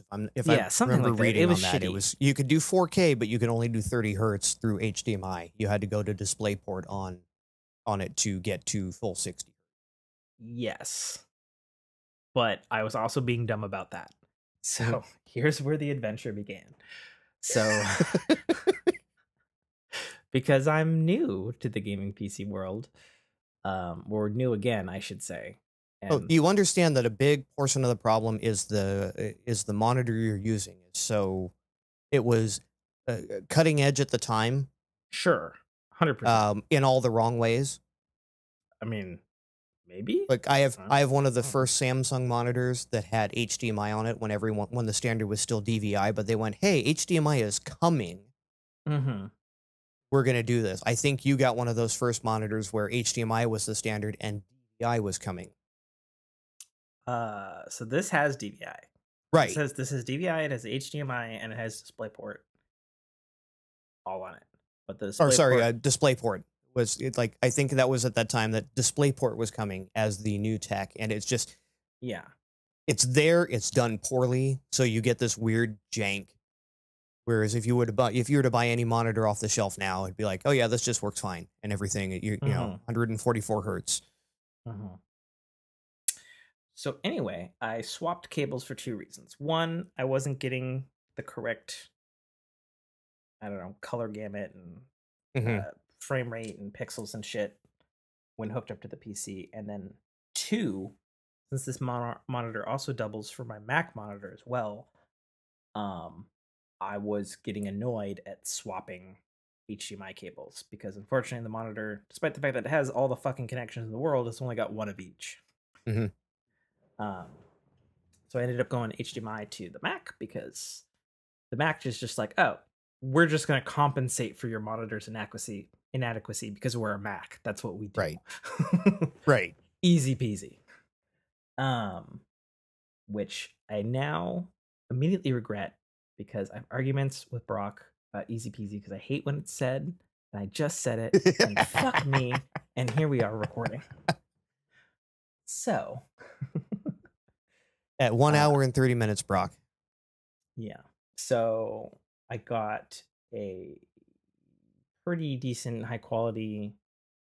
Didn't have to be this, but that's what it was to get the braided and the I want to say it might have gold plating on it. Yeah, I think so. It looks gold colored ish, sure. At least. But I got like some HK fucking thing or 8K fucking thing. That's hooked to the Mac. So that's a good cable there with the kind of thought of like, well, probably in the future, I'll upgrade and then I'll have the cable and blah blah blah. That kind of logic. Yeah, when you eventually get a new monitor, like sure. Yeah. And then got the DisplayPort cord, which I ordered way too long for whatever reason. I don't know why. I fucked that up. So I've got like, I don't know why I didn't order like just like a 6-foot cord like a fucking normal person. I don't know why the fuck I ordered a 30-foot cord. Oh. So I've got that bundled up with some fucking like, yeah, 30 might be a bit much. I have a couple of 15s thing. just for the sake of I don't know where my PC versus my monitors will be in the future. Yeah. And that has always been one of those, son of a bitch, that cable is too short, and it's always the damn monitor cable. Yeah, I mean, that might have been part of it when I ordered it. I don't remember. But anyway, I went way too long. Yeah, 30 is a little bit in excess. 15 is about, 10 to 15 is about the right sweet spot. So, but then that's where I also fucked up on. So I was like, okay, cool. I'm going to put this cable in. Oh, wait a minute. The fucking ports for the fucking display port are on the bottom of the PC. So I need a right angle. So I'm like, fuck. So I had to get a different cable for that to make that work with the PC standing in a tower configuration because the fucking shit hooks up to the bottom, right? What? I didn't build it. Okay. That's just the way it is. Okay. So got the right angle thing for the fucking display port. Got that all working fine. Works great. Then I was like, well, this thing has got like multiple HDMIs and display ports. So I was like, okay, I'm gonna get a really long HDMI. I'm gonna hook this bitch up to my TV. Because as I've discovered in diving into the fucking deep end of the pool in PC gaming now, that either I've gotten old or accustomed to certain things, and playing a RTS or a first-person shooter feels very natural on PC. But if I'm playing like a third-person thing, I want a controller in my hands. Sure. So that led me to ordering a super long HDMI cable. So it's now ported over to my TV, which I had working the first day. However, what I didn't account for, again, was the goddamn right angle of the fucking thing. Now, a normal person might ask, well, Tim, you said it had multiple ports. Where are the other ports? And I was like, that's a very good question. And I tried that. I tried that for many hours to the point where I was so frustrated, I ended up calling my buddy Tony, who built the fucking thing for me, and I was like, yo, what am I fucking doing wrong? You built the PC. Tell me what to fucking do. And we went through everything for 2.5 hours. I plugged it, unplugged it. I even fucking changed some settings on my LG TV because apparently it needs to have a fucking like PC receiving mode or some fucking bullshit on it. Because it's the 2019 model. And I was like, okay, I'm familiar. Okay, got that. And it still wouldn't work. And I was like, what the fuck?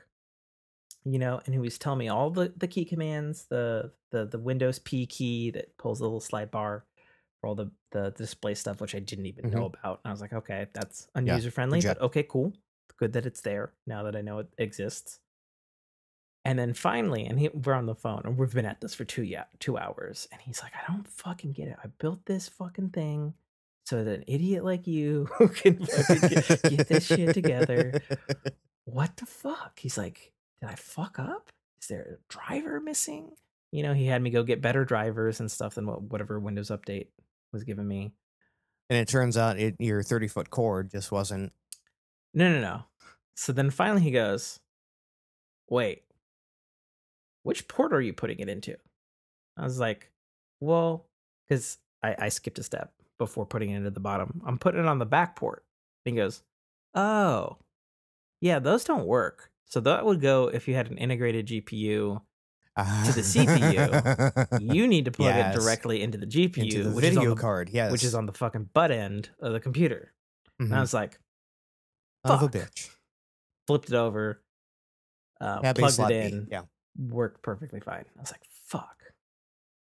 Then that led me to get a fucking cable, and then so I got a right angle. So I ended up, because I already had a long cable, but I couldn't get the long cable in the right angle in that footage to reach the TV. So I was like, okay, well, I'll get like a little like fucking right angle adapter, right? I didn't pay attention to the direction of both the adapter and the way the actual port is fucking soldered on. So you got a left hand instead of a right hand kind of thing? No, I had the HDMI where it comes out and then like it would, kind of, it's really designed for like the backs of TVs so the cable can then hang down instead of out of the port. Like, because for whatever reason on big TVs, they like to put the port fucking sideways and not like at the bottom, Right. So it was a right angle, like going hypothetically on like the Z up axis or down, right? Not left or right. And because the tolerances for this thing are so fucking tight, that fucking plug sure as hell fit. But then the connector end meets a fucking metal wall frame. Utterly useless. I was like, fuck. And I was like, okay, oh my gosh. I'll throw this into the fucking HDMI bin of shit for later. Ordered another right angle thing. You never know. Eventually you're gonna get a TV and you're gonna be like, son of a bitch, I knew I would need this someday. Yeah, well, I have like a box of like AV shit because I know it comes in handy, and it has. So fucking keeping that shit around like a fucking person who keeps shit around. So I order another right angle thing. Again, didn't pay attention to whether it was left or right. The fucking description. Because why would you? Yeah, right. I mean, fuck me. Why learn? Right? Why learn? So I put it in and I'm like, okay, well, fuck. The adapter's going the wrong way. Well, this one's corded, so maybe if I fucking jank the cable and I get the cord and I got it in the right angle, but then I didn't have enough room before meeting like the fucking I don't know, whatever other black cables there are in there to the side of the GPU to also then get the HDMI in. So I'm like, fucking god fucking damn it. So I ordered the other right angle HDMI fucking dongle that is going the correct direction towards the actual fucking opening in the bottom of the GPU. And now it's hooked up fine. Oh man. Do you love it? Can you feel the frustration? No, I can. I like because I've been there. I have cables and adapters, and I've got these weird like XLR barrel adapters. Where God knows why I would ever need one, and then suddenly I needed one the other day. Right? Yeah. So fucking wild.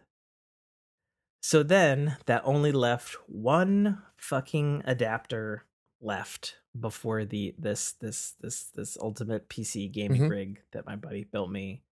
And that was because I had talked before about how the Bluetooth on the thing for whatever reason is shit. Mhm. and doesn't it connected once to my Xbox controller at 0 feet 0 inches from the fucking, just shoving the controller inside the fucking box basically, and then just didn't like it for whatever reason. And Tony had told me that historically Bluetooth is kind of shit on desktop PCs, and I was like, Yeah. really? Because I come from the Mac world where Bluetooth is fucking awesome on everything. So that sucks and is dumb. Yeah, it's hit or miss. I literally have had Bluetooth receivers work on Mhm. one PC and not another, That's so dumb. or same one works. I plug it in my PC. I can hook my Xbox controller up to it. I plug it into my wife's PC. Mhm. It recognizes the Bluetooth adapter, but it won't recognize my Xbox controller. Like it's the same dongle. Yeah, So it's yeah, that's we had wacky. to go through 4 different Bluetooth dongles to actually get hers to find one that worked with her Microsoft keyboard. Hmm. Weird. Yeah, Yeah, I don't have any Bluetooth problems on the Apple side of thing. Whichever, whether they're building it themselves or whichever brand of Bluetooth shit they buy slash their antennas, 100% great. right. Yeah, their Always. driver stack is probably just Never yeah, we had. got this. Yeah, it also could be that too. It also could be the fact that it's like, oh, we're Apple. Of course, we're gonna fucking rock the drivers correctly for the thing that communicates wirelessly. Right. So anyway, I ultimately went with the official Windows 10 adapter Hmm. dongle, which is super cute.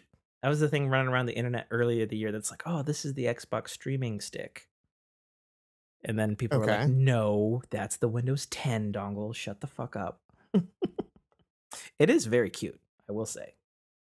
It's got the little Xbox logo. It's black. The end is a button, and it glows white when it's connected. Of course. Looks like a Um, little Xbox. yeah, and then the coup de grace was because I have an Xbox Series X controller, and it's got two uh, saved states for radio frequencies, so I can Nice. bounce at a double tap of the wireless between the PC and my Xbox with usually no issue, Right. which was pretty fucking awesome, if I do say Yeah, so I can't do that. myself. I have a USB-C cable hooked to my PC, and it's like, yeah, you're just hardwired when I'm over here, Mm, and then yeah, I have to repair it with my old. I've got first gen OG. yeah. Well, speaking of first gen OG Xbox One controllers, did you hear the news? Mhm. All Xbox Ones, including the OG Xbox, are now getting the zero latency to the fucking metal on the runtime, like direct into the kernel that the Series X has. Nice. Yeah, it's supposed to be coming whatever the next big Xbox Ball update is. You'll probably have to update your controller for it. But they were just like, hey, we found a way to do this in software. And they Nice. were like, sweet, give it to everybody. Yeah, I'm looking forward to that. Yeah, for I haven't sure. turned on my Xbox in I don't know, probably a month and a half. Mm, PC yeah. Master Race. Well, I mean, that is kind of your shtick now. Your I PC mean, it's Android not. your PC Android master race. Let's be honest. Okay. Yeah. Well, that's all I had for tech. Unless you wanted to talk about the frustrations or lack of frustrations of your new iPhone work phone for No, whatever reason. I'm still giving that a test drive. So Yeah. it's yeah, it like I remember iPhone and again, the last time I used an iPhone was probably on 3. Mm. And I know So it way hasn't back. changed much So visually, way but back on. yeah, I seem to remember it being much more intuitive. And now, in their attempt to bring in all of these other features that, new and improved, we have the slide down for notifications, we have the slide left, these widgets for things. And that is, it, it feels like they added them because they needed to say that they did them. because the competition had them. I don't know that they implemented them well. Interesting. Right? Like, Interesting. my phone in its off state. Oh, look, corporate sent me an email. I don't need this email. I just want to swipe it off the screen to dismiss it. No, it unlocks the phone, opens up the app, and puts me in the email. I don't want that. I just want to dismiss it. You should be able to just do that. Dismiss it? You probably have a setting. From the lock screen? Yeah. From the, like, if I unlock it and then pull it down into the notification, I can swipe it in. If you swipe it left, I believe you get more options, but if you swipe it right, it just default open. Like, it's weird. It's clunky. It's not as intuitive as I remember Apple being. I have my phone here. Let's see what. Let me take it out of night mode because it's late. All right, so I got Twitter notifications and I got a Reddit notification. So if I swipe left, I get manage view and clear all. Is the phone locked or is it unlocked? It's locked. Okay. And then there's options to clear that. If I swipe right, it does open. Okay. So it's the swipe right that I'm doing wrong. Yes. It's right? It's the direction. That's like those are the little learning curves I'm coming across. I'm just like, what am I like? Swipe left? Well, okay, sure, because obviously, from me being in the other garden, literally, it's like, all right, well, all these things are second nature to me at this point. Well, basically, everything Android is either it's a swipe or a long press. Those are your two options, right? It's almost like Windows where you have a left click and a right click. You don't have anything in between. I would say, based on what you just said there, we have the same stuff on iOS, but we also have corners and a swipe towards the center do different things. Sure, and that's what I mean by, like, they're trying to put so much into this, and it's no longer intuitive like it used to be. Like, when you didn't have these weird gestures, it was, okay, I just can't do that. I need to, I fling it and do the thing with it. I think they've gotten a little too complex with their operating system. So something that, and you're probably, from the outside looking in, you're probably correct in that it has gotten complex because iOS has gotten complex because it's basically full-blown Biggie Boy now. Right. I mean, look no further than the fact that it evolved from Mac OS, and then Mac OS became more like iOS, and now they're very similar to each other. And then this next iteration that's hitting everybody here this fall, it's going to be bridging the gap even further.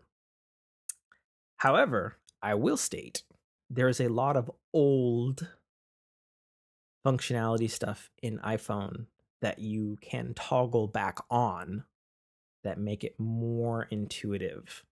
Gotcha. Than whatever the default is these days. Me personally, I turn a lot of that shit on because while I liked the refreshed skin and them kind of ditching the old skeuomorphic design, I remember when it first came out, I was like, where the fuck is the back button and the toggles? Where did they go? Bring them back. And they didn't have them for like 3 months. And then they're like, all right, we heard everybody. It's toggleable. Toggle them back on. You got your back arrow. Looks different now. You got your little toggle tabs. Different things that used to be on the screen can now be on the screen again. Because I turn all that shit back on personally. And again, coming from, like, again, iPhone 3 was the last time I interfaced with an iPhone. I didn't even know a lot of these things existed. Sure, 100%. No. It's one of those, when, frog in a pot, you gradually got to the point where, oh, this feature was added. Okay, I've had 6 months with it. Then this feature was added. Okay, I've had another 6. Right, I went from basically Windows 3.1 to Windows 10. Yeah. What I would do if I were you when you have some time is I would look in the accessibility area of the settings. I have. And thank God I found that one because the double press power to install an app now. What? Yeah, every time I install an app, I have to verify my face, and it might be a corporate thing, but I have to Oh, verify my Face ID, yeah. and then I have to double hit the power button for it to actually install. Yeah, yeah, as it scans your face. Right. Yeah, yeah, yeah. You can turn that off, but like you said, it No, also I can't it actually. might Yeah, be a corporate thing, yeah, that is a corporate so thing. they're tracking your shit. Okay, Yeah. fair enough. I would also check out the display and brightness areas. Hmm. Um, I would definitely customize the control center. I think of where. Yeah, and I think Other some of those stuff to things, I was do. looking through the control center, and some of those things might be hamstrung by IT, corporate IT policy. Yeah. Well, in that case, I mean, you're Yeah. you're screwed. But you know. Took me a while to get the Face ID to actually work because of corporate IT policy. What? Weird. I had to y- do a certain thing first, and then enable Okay. this, and then do it again. It was weird, Mm. and it was, and there it was actually in the walkthrough for or whatever our secure app is. Okay. Yeah, the corporate administration. Shut up. Yeah, I have not set up Siri because I don't want her to do that. Yeah, yeah, yeah. I was changing a setting. Don't do that. But I want to now because I'm now sorry, apparently Tim. I'm we're gonna afraid I get can't do that. we're gonna. God, I wonder how many people listening to this literally do not understand that reference. Probably quite a few. That is unfortunate. Hey kids, you're young It, and you don't understand. I'm sorry, Dave. I can't do that. Google that, right. or do yourselves a favor, and even though probably the length of it doesn't hold up so well these days, special effects and the rest of the story do, in my opinion. Hmm. Go watch 2001: A Space Odyssey. Yep. And then Because follow it up with War Games. I mean, sure, if you want to take that, I would argue. Well, I mean, if you're jumping to war games, then you should really jump to Tron, too. Oh, yeah. I mean, You Tron know, should be an everyone staple. But yeah, hundred yeah. percent. As far as benevolent AI or benevolent war computers, um, yeah, Yeah, for sure, sure, HAL 9000 and Whopper are right there. indeed. All All right, right, on the end of the technology scale, since we're at almost sure. 2 hours, Fuck. can we step away for a quick bio break? Oh, bio break. Sure. I'll spin the ring, and we'll see where we land. I'll wait to hear where it lands. Oh, you will. Okay. That way I can get my game face on when I come back. Fire. What the fuck is fire? Is that life? Fire, fire, fire. I think that's life. It is life stories. Okay, cool. Well, I got those. I got those in spades. Okay. Sounds Now good. we did kind of lead off with them with the IRL. Yeah. I'm actually gonna yell into the mic so that I know to cut the bio break this time. Cool. Okay. All right, we're on life stories. What you got for us, Nate? Well, other than stepping out of town for PAX weekend and Uh-huh. meeting up with you and the wonderful wife, and then of course the whole PAX experience itself. If you looked on the social media surrounding the event, it was met with some mixed opinions Yeah. on Why? whether or not the Why was event there should have been mixed held at opinions? all. Oh, because of COVID. Yeah, because of COVID, and Hmm. people were taking the proper precautions and whatnot. How irresponsible it was to hold a convention during a pandemic, et cetera, et cetera, et cetera. Well, Um, Reed Pop doesn't give a fuck. So, but you know what? But Repop did give a fuck, and I will oh, say this wholeheartedly. Now having attended the event and having my fair share of hesitancy for doing a convention, especially having two small children that hmm are incapable of any sort of vaccination and hmm are morally opposed to, and I say that tongue in cheek, you try keeping a mask on a 4-year-old, sure. right? They don't understand why that mask exists other than, oh, it's covering my face, it's uncomfortable, etc., etc. Mm-hmm. So yeah, I have to be very, very cautious about my interactions. So yeah, the idea of doing PAX was uh, a stress point, Mm-hmm. not just with me, but with the entire family, to the point where when we came back from PAX, the daycare where we send our children would not allow them to come back until they both had a negative PCR test. Really? Yep. Huh. Okay. So, and again, so I understand the hesitancy. I will say that PAX did their due diligence the entire weekend about one, you had to verify with a negative test within 24 hours Mm-hmm. of attending the event or providing a vaccine card. And I want to say PAX released the numbers of all of the attendees. 92% of them presented with vaccinations. So the other 8% Interesting. presented with just negative tests, which Okay. that's pretty astounding. Yeah, that's a very high percentage. Right? And then throughout the entire event, even being exhibitor, and having my exhibitor badge, they still required me to have the black band O vaccination around my wrist at all times. Hmm. So they Interesting. and yeah, and the staff that was working, and what do they call them? The enforcers were very Yes. good about, if someone was, hanging a nose or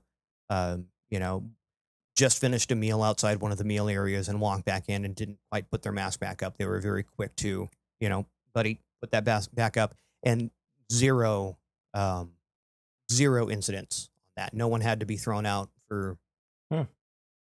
for anything like that. So I was very pleasantly surprised with how That's well, surprising because it took like yeah, 3 years for fucking people to start putting fucking body odor on. right. Still won't wear Dio, but they will put their mask on. Sure. And it has, I guess, the quote unquote success that PAX, what do you call it, PAX Prime, Yep. had That with is the proper operating that. word that you must Yeah, say when walking through the hallowed halls of the origin of PAX. yes. Because of the success of PAX, Prime. New York Comic Con, yes, New York Comic Con and San Diego Comic Con have greenlit their events. Yeah, I figured. I mean, it is Reed Pop. All of them are. Hmm. So, Right, but yep. they felt confident enough in that. Yeah, I mean, the thing is, I feel like PAX people get their shit together, except for the bathing part. That took a long time. PAX people get their shit together pretty quick. I, at least at my um local Comic Cons here, like Emerald City Comic Con, people do not have their shit together. Right. Um, so I guess it'll be interesting to see how the two Biggie Boy Comic Cons there, I suppose. Right, but again, like you said, they're operated by Reed Pop, where Mm-hmm. I'm assuming Emerald City Comic Con is not. It might be. I don't know. Let me look it up. This is the part where you continue talking. Yeah, well, I was going to get right out of that conversation altogether, and onto the rest of that weekend. When when life returned back to normal after a successful PAX and a successful meeting of the great minds behind the current iteration of the Fork in Your podcast, um, came back to landed on an airplane Tuesday, West Coast time. I think we landed in Los Angeles around 4:30, and then proceeded to completely upend my life and start a graveyard shift Mm. for the next 2 months. Mm. Yeah. Hence, tonight was it was kind of up in the air with. I guess you had a game night, and it was like, well, it's running late.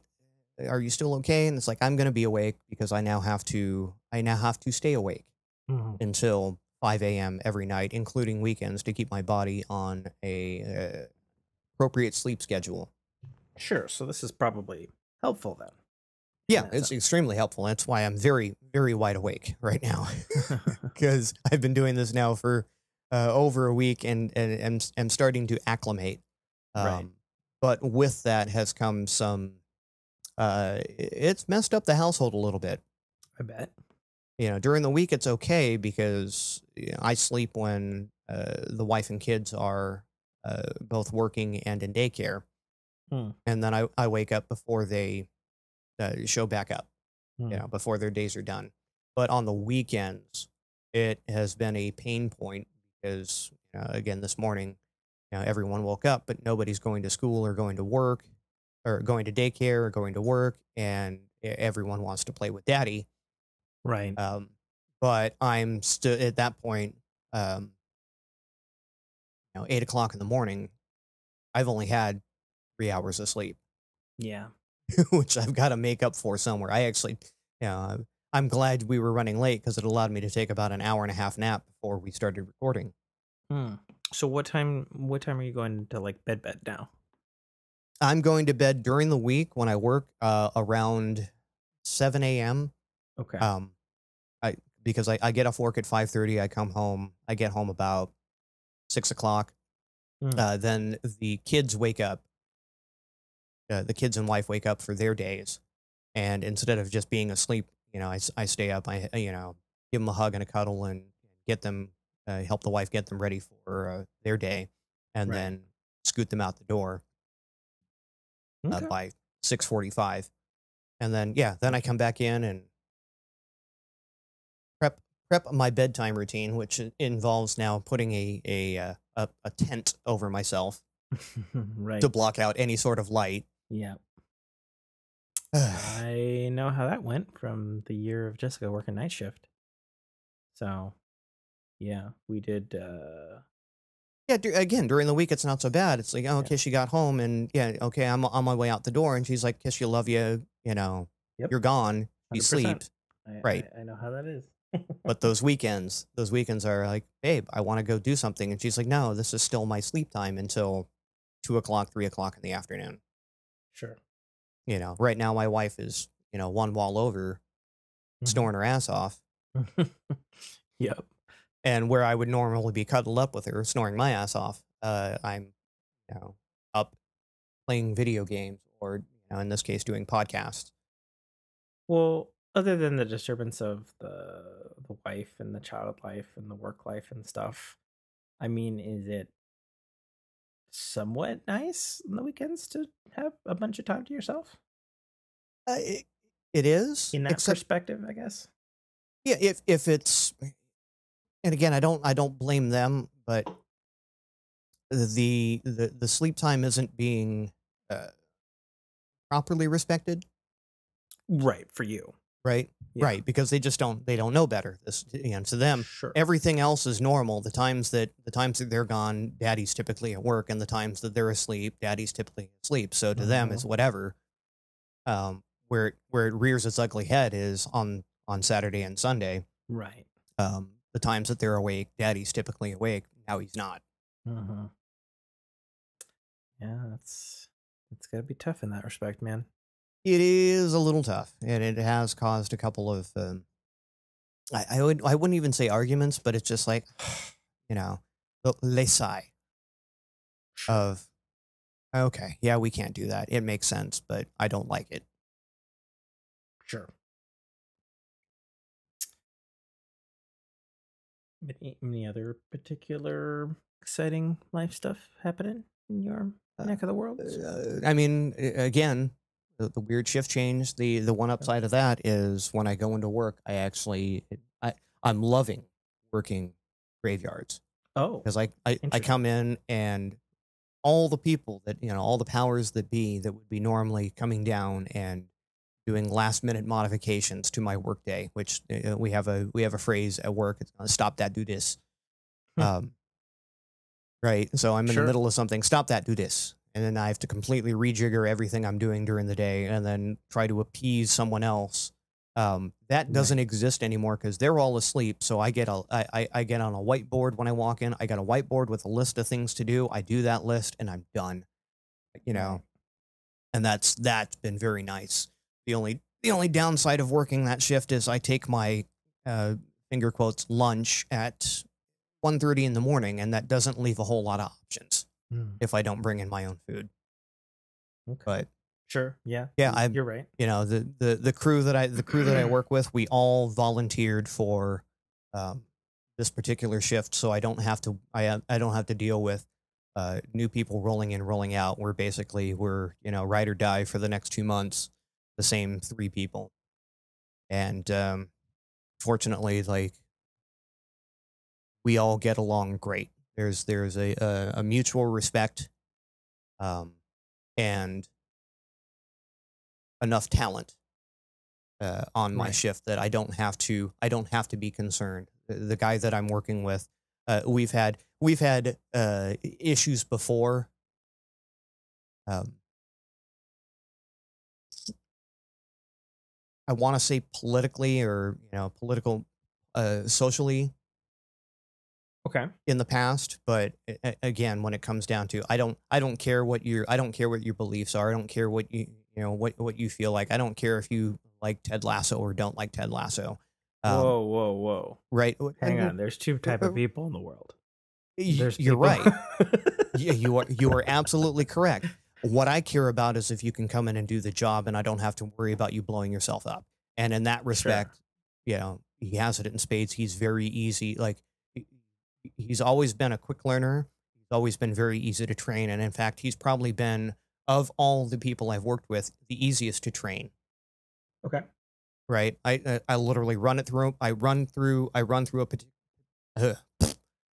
a particular part.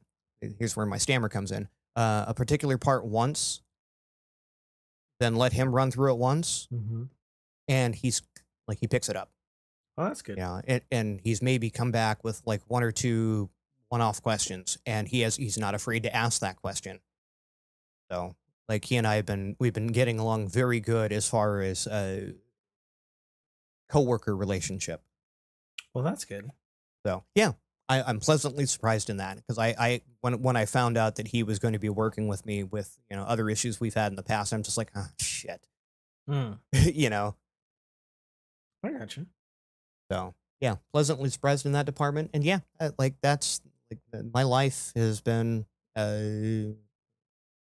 upended because of this, and we'll see how that works. I've got again, I'm working this until Veterans Day is the supposed cutoff where we go back to normal, but the Gotcha. project that we switched over for this has been delayed 2 weeks. So who knows on the back end Gotcha. how long that'll delay things. Yeah. Well, on the other end of your PAX visit over here and meeting up with me, um, so I had that Saturday, and then I was packing because Sunday I took off to um see basically pretty much everybody on my mom's side of the family because it was my grandmother's 90th birthday. 90th, right? And You were still in Washington, right? yeah, Okay. yeah, yeah. So I went over to Eastern Washington, where she's at over there. Um, and it was weird because like I hadn't been over in a very long time, actually. Probably like 5 or 6 years. It was before Jessica. Some To cousins. grandma or that region? Yes. Okay. Is the both is the answer to that. Well, And I it's know just you work. I know you work throughout the state, so yeah, yeah, yeah, it's true. Um it was just wild to see some of these towns out there that used to be like just total, I mean this with love in my heart, but total hick towns. mhm. With like nothing there and like no infrastructure and no anything. Right. The only reason they existed because there was a transit route and a truck stop there. No, just the transit route.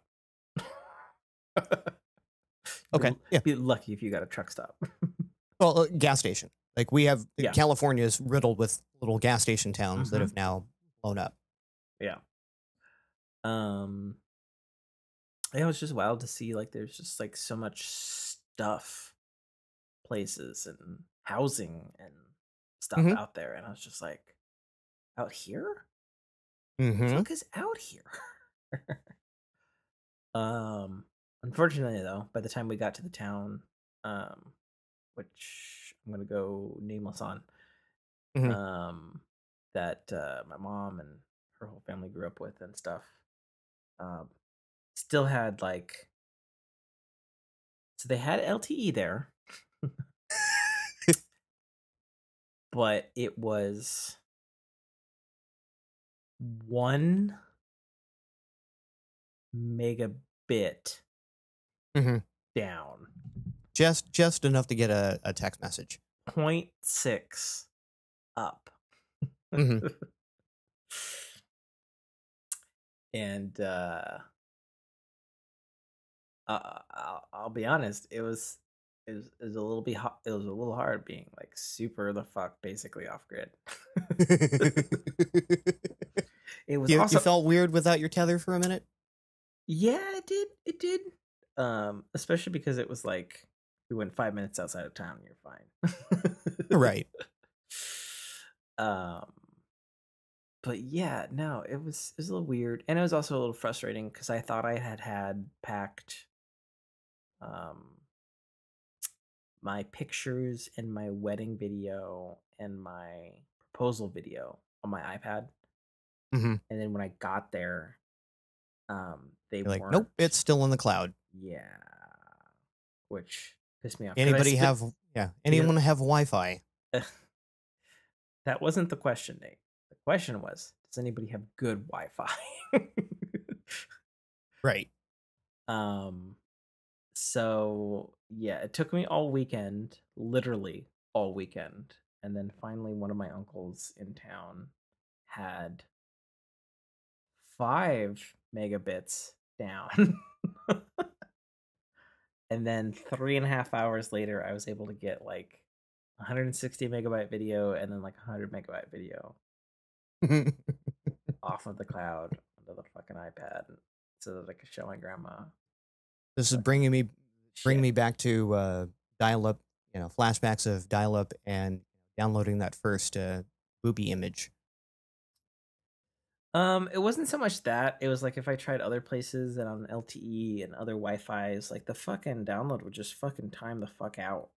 Mm-hmm. Whatever high-powered server, iCloud server, wherever the fuck it is, it's just like, still there? No? Right. All right, we're gonna go. And I'm like, no, I'm trying to show my grandma shit. God damn it. I felt bad though. I legitimately spent a bunch of time here downloading this stuff, and making sure it was there. It wasn't until I got back home that I found out that there must have been a glitch actually in my iCloud, because I looked at my storage and my photos. This is the 64 gigabyte iPad, by the way, Mm-hmm. from earlier in the podcast conversation. For whatever reason, my photos on my iPad, which by the way I don't use for photos, even though it's hooked up to the cloud, was taking up 15 gigs. And I was like, huh, Why? Yeah. my phone doesn't even take up that much, and it's got the fucking space for it. Right. Like, The I didn't ask fuck? for this. The fuck, I say? So I fixed that with a reset, and it went back down to like a gig or half a gig or whatever. No. I was like, all right, that's Thank what God when you did the reset, it wasn't like, oh, we're going to update you to the latest iOS. What do you mean? I got subject to I guess they just rolled out a new iOS update, Yeah, 4 days ago? they had an emergency one on actually Right. the day of the press conference, which was very Right. rare, because apparently there was something called Pegasus going around that Sure. was But a to thing. that end, I could not use my phone until I did this update. I could imagine you being in Wi-Fi hell and them going, you need to update. You can't use your phone until then. Enjoy your lack of signal, lack of Wi-Fi. I mean, I've never had that. happened to me on an iPhone before, so I couldn't tell. Like, I've never been blocked from doing things because I need an update on an Apple device. Yeah, this last one was, update available. And I'm like, okay, cancel. Like, no, update available. They I do mean, the update, right? And that's thankfully, I was at a point where I had signal. So sure. Anyways, um, yeah. So I visited, um, you know, 90 years old, huh? 90 years old. Good on her. Yeah.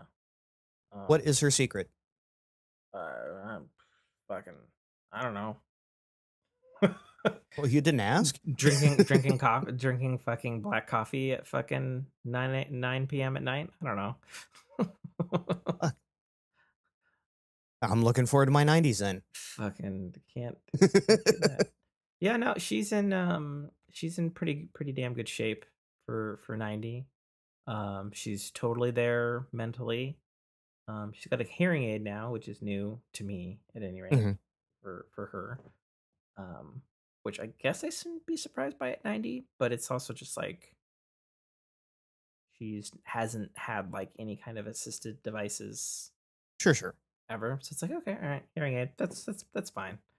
I'll be lucky if I don't need one of those by my 60s. Yeah. Now she's still walking around and stuff. Definitely smaller and more hunched over Mhm. as one does in age. But other than that, she's same old grandma as always. Very Yeah. very lovely woman. And it's interesting. Like I did like a lot of like just passive observing of her and like the things she say, and like part of me was like, man, I almost kind of wish, or maybe like to take a special trip out there or something and just like sit down with her for like a fucking day and like just like talk about like all like the history or whatever of the Mhm. family, and like maybe even fucking put it in a podcast, even if it didn't like go out publicly, like share it with a family or something like that, you know, because it's something in retrospect. Because my grandfather on that side dead a long time ago, Mhm. passed away a long time ago. And it's something in retrospect that I wish I had more. I don't know, Right. information on I'm his fortunate side enough of that the. I have a couple of memoirs um, from older family members. But yeah, I mean, that's very rare. Sure, sure, yeah, and it got me thinking about like maybe possibly doing that. Um, so I don't know. We'll see on that one. That's pie in the sky. I would do it just because Pie in the it's sky an possibly. interesting time capsule when you start talking to older generations. And again, politics aside, like if you don't take a stance and just listen to what they say, there's a lot that you can from that. And and again, it's not reinforcing or um, pushing away from a stance. It's like you- it, it it's a time capsule. What they came up with, and in Sure. 90, what? So she was born in the end of the Great Depression, I mean, I guess. Yeah. That's right? yep. So she Sure. would be born in 1931, Something like that sounds about right? right, I guess. So going into World War One. It's yeah. Yeah. She would have a very distinct frame of reference Yeah. You're right. I guess yeah, that's yeah. that we have no concept of. Like she lived Sure. through two world wars, and she was like a teenager for the second one. Yeah. That's. I mean, when you put it like that, I'm a little bit stunned. Hmm. Hmm. Yeah, I never think about that. Like, I've never heard anything from her about that because, like, the place she lives is so fucking remote. Right? It's more or less still the same fucking town, Sure. except now it's got a weed shop in it. Not a joke, being literal. Yeah. um, yeah, interesting. Interesting. Yeah, well, yeah, we'll see on that. We'll see on that. But was pretty good. Slept on her couch, which was surprisingly good for my back. I was was not expecting that. I was like, all right. Was it wrapped in plastic? No. Yay! Thank God. No, but we did turn her ceiling fan on for probably the first time in a decade, and then we had to re-vacuum the floor. But I had that happen the other day. I turned on the fan. I'm like, oh wait, it's still in winter mode. Flip it around to summer mode, mm. and yeah, and uh, 5 small cats that fell off the blades. Oh Jesus. Okay, fair enough. Yeah. So did that. Rolled into town. Had some dinner. Played some cards. My uncle came over. My favorite uncle, actually. What did you play? We played some something something three something. It was it was a Okay. it was a collection game that pissed me and my uncle, and then his son, my cousin, came in a little later I off. always love It was the old something. people card games. Again, being probably about, I think, determined I'm 10 years your senior. I believe so, something like that. Um, right. So when the old people got around, they played, cribbage or canasta or Yeah. some sort of, So yeah, canasta in my family, both sides of my family, is like yes, a is a especially is a wife side. staple. Yep. There have been knives and arguments and blood, literally, over canasta games. And both my grandmas are card sharks. Mm-hmm. And particularly the one that I saw on my mom's side. Particularly, the kindly old lady. All right, well, I would play this one and play this one, and then comes to her turn, and that works perfectly for me. Have I'm you out. had your family and the wife's family play together? Yeah. How'd that Uh, go? I want to be a fly I on don't the know. wall. That's a loaded question, I guess. I mean, canasta naturally being of a descent, not So the two staples in my families are canasta card game, and then Mexican train dominoes. yes.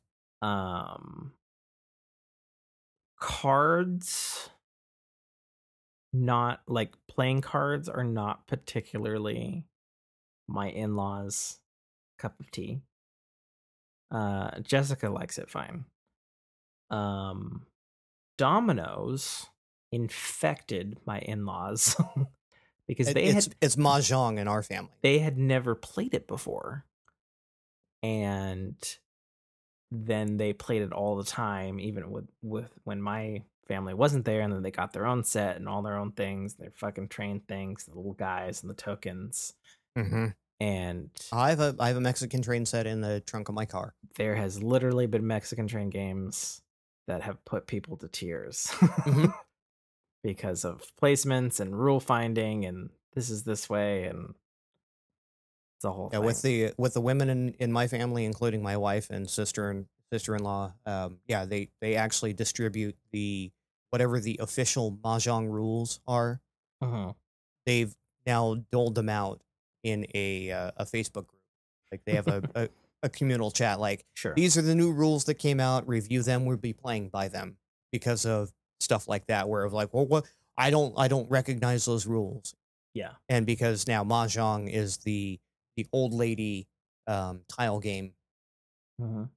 for this generation. It's like yeah, like they made sure that everyone is up and up on what the rule sets are, how the I guess the point scoring changes I don't know. on a I don't seasonal basis. fucking It's yeah, play it's mahjong. weird. I don't Yeah. know. That's weird. Yeah, so we did cards, and then cousin went into town to play pool, and Okay. to my response was, "There's a fucking pool table in town," because Yes. we're talking about a town that has like one street, and you drive through it, and the town is done. Hmm. And it's Um, gonna have a pool table and a dartboard. did it have a dartboard? Trying to think now. I don't remember if it had a dartboard or not. It had pool tables. Had 3 of them. And then I played another card game round, and then my cousin was like, you should fucking meet me down to the fucking the bar and we'll shoot some pool.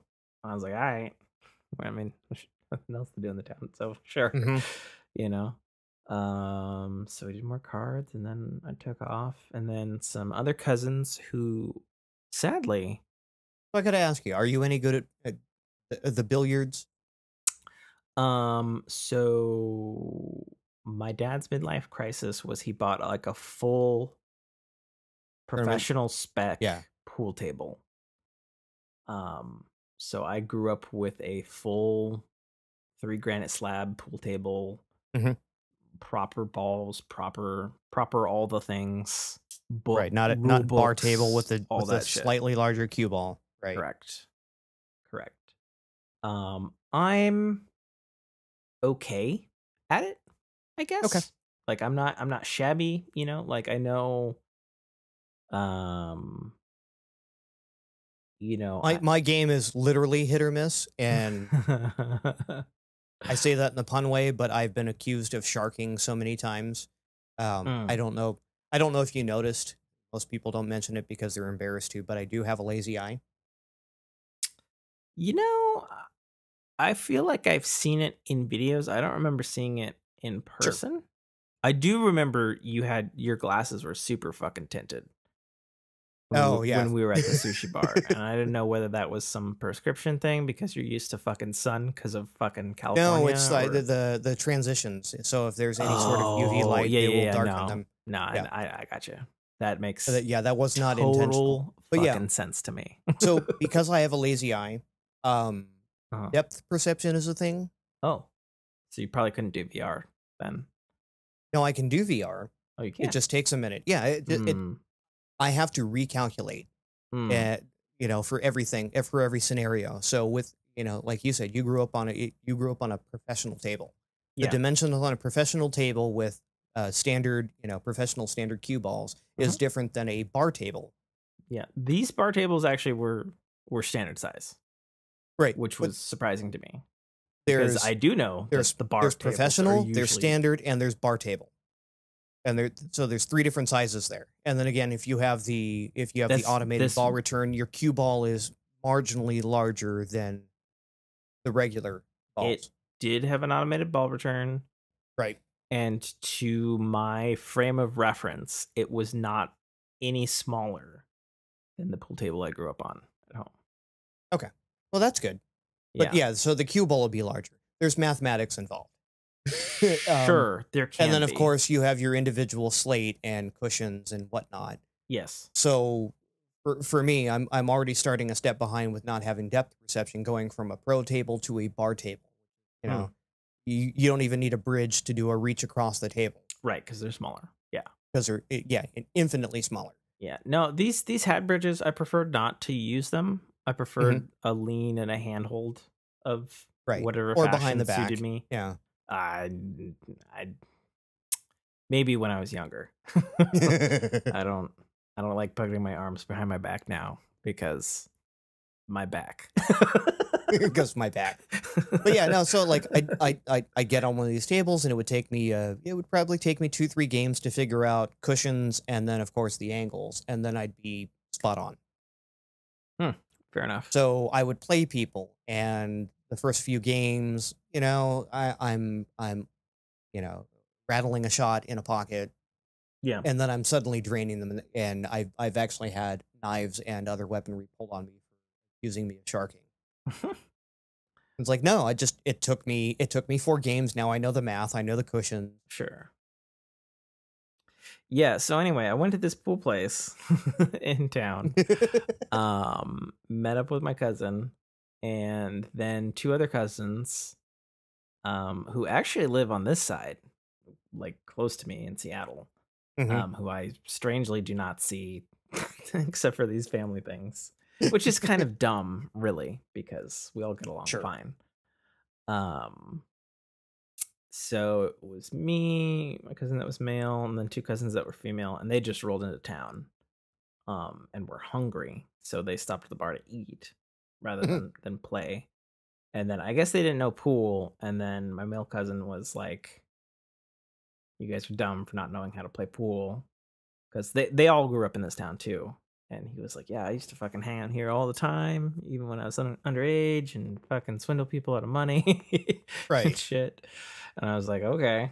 And then he's like, "No, I want to play Tim. I know he has a fucking pool table at home." And I was like, "Yeah, I mean, I haven't lived there in a long time though, so I'm probably gonna be some rusty, my dude." You know, and he was especially with your broke ass house cues. Yeah, he was talking a lot of fucking shit and was probably like many beers deep by the time I got there. Because I just walked into town. It's like 15 minutes from Grandma's house. It's a very small town. Yeah, sure. Wah, wah, wah. Sure. So he's like, "Yeah, I wanna fucking, let's go fucking pool." And I was like, "All right, man, sure," you know. And it was really weird because I think I'd been in the bar before, but like the bar was like nice. Like it was like right. The last time you were in this bar, it was new and it was a bar. And right. And this is like, oh, like somebody put some money into this thing. That's cool. The only fucking bar in town. Sure. Good job, bar guy. And it was funny because the bar guy was like, he was closing at like 9 or something, but he knew my cousin from I guess those old bar days or whatever. And then he's like, "Oh, who are these other things?" And he's like, "Oh, these are all my other cousins and stuff." And he's like, "Oh, no shit." And he's like, "Oh, who are you?" And I was like, "Oh, well, you know," because it's small town, so everybody fucking knows each other. And I was like, "Oh, do you know insert grandma's name here?" And he's like, "Oh, no shit."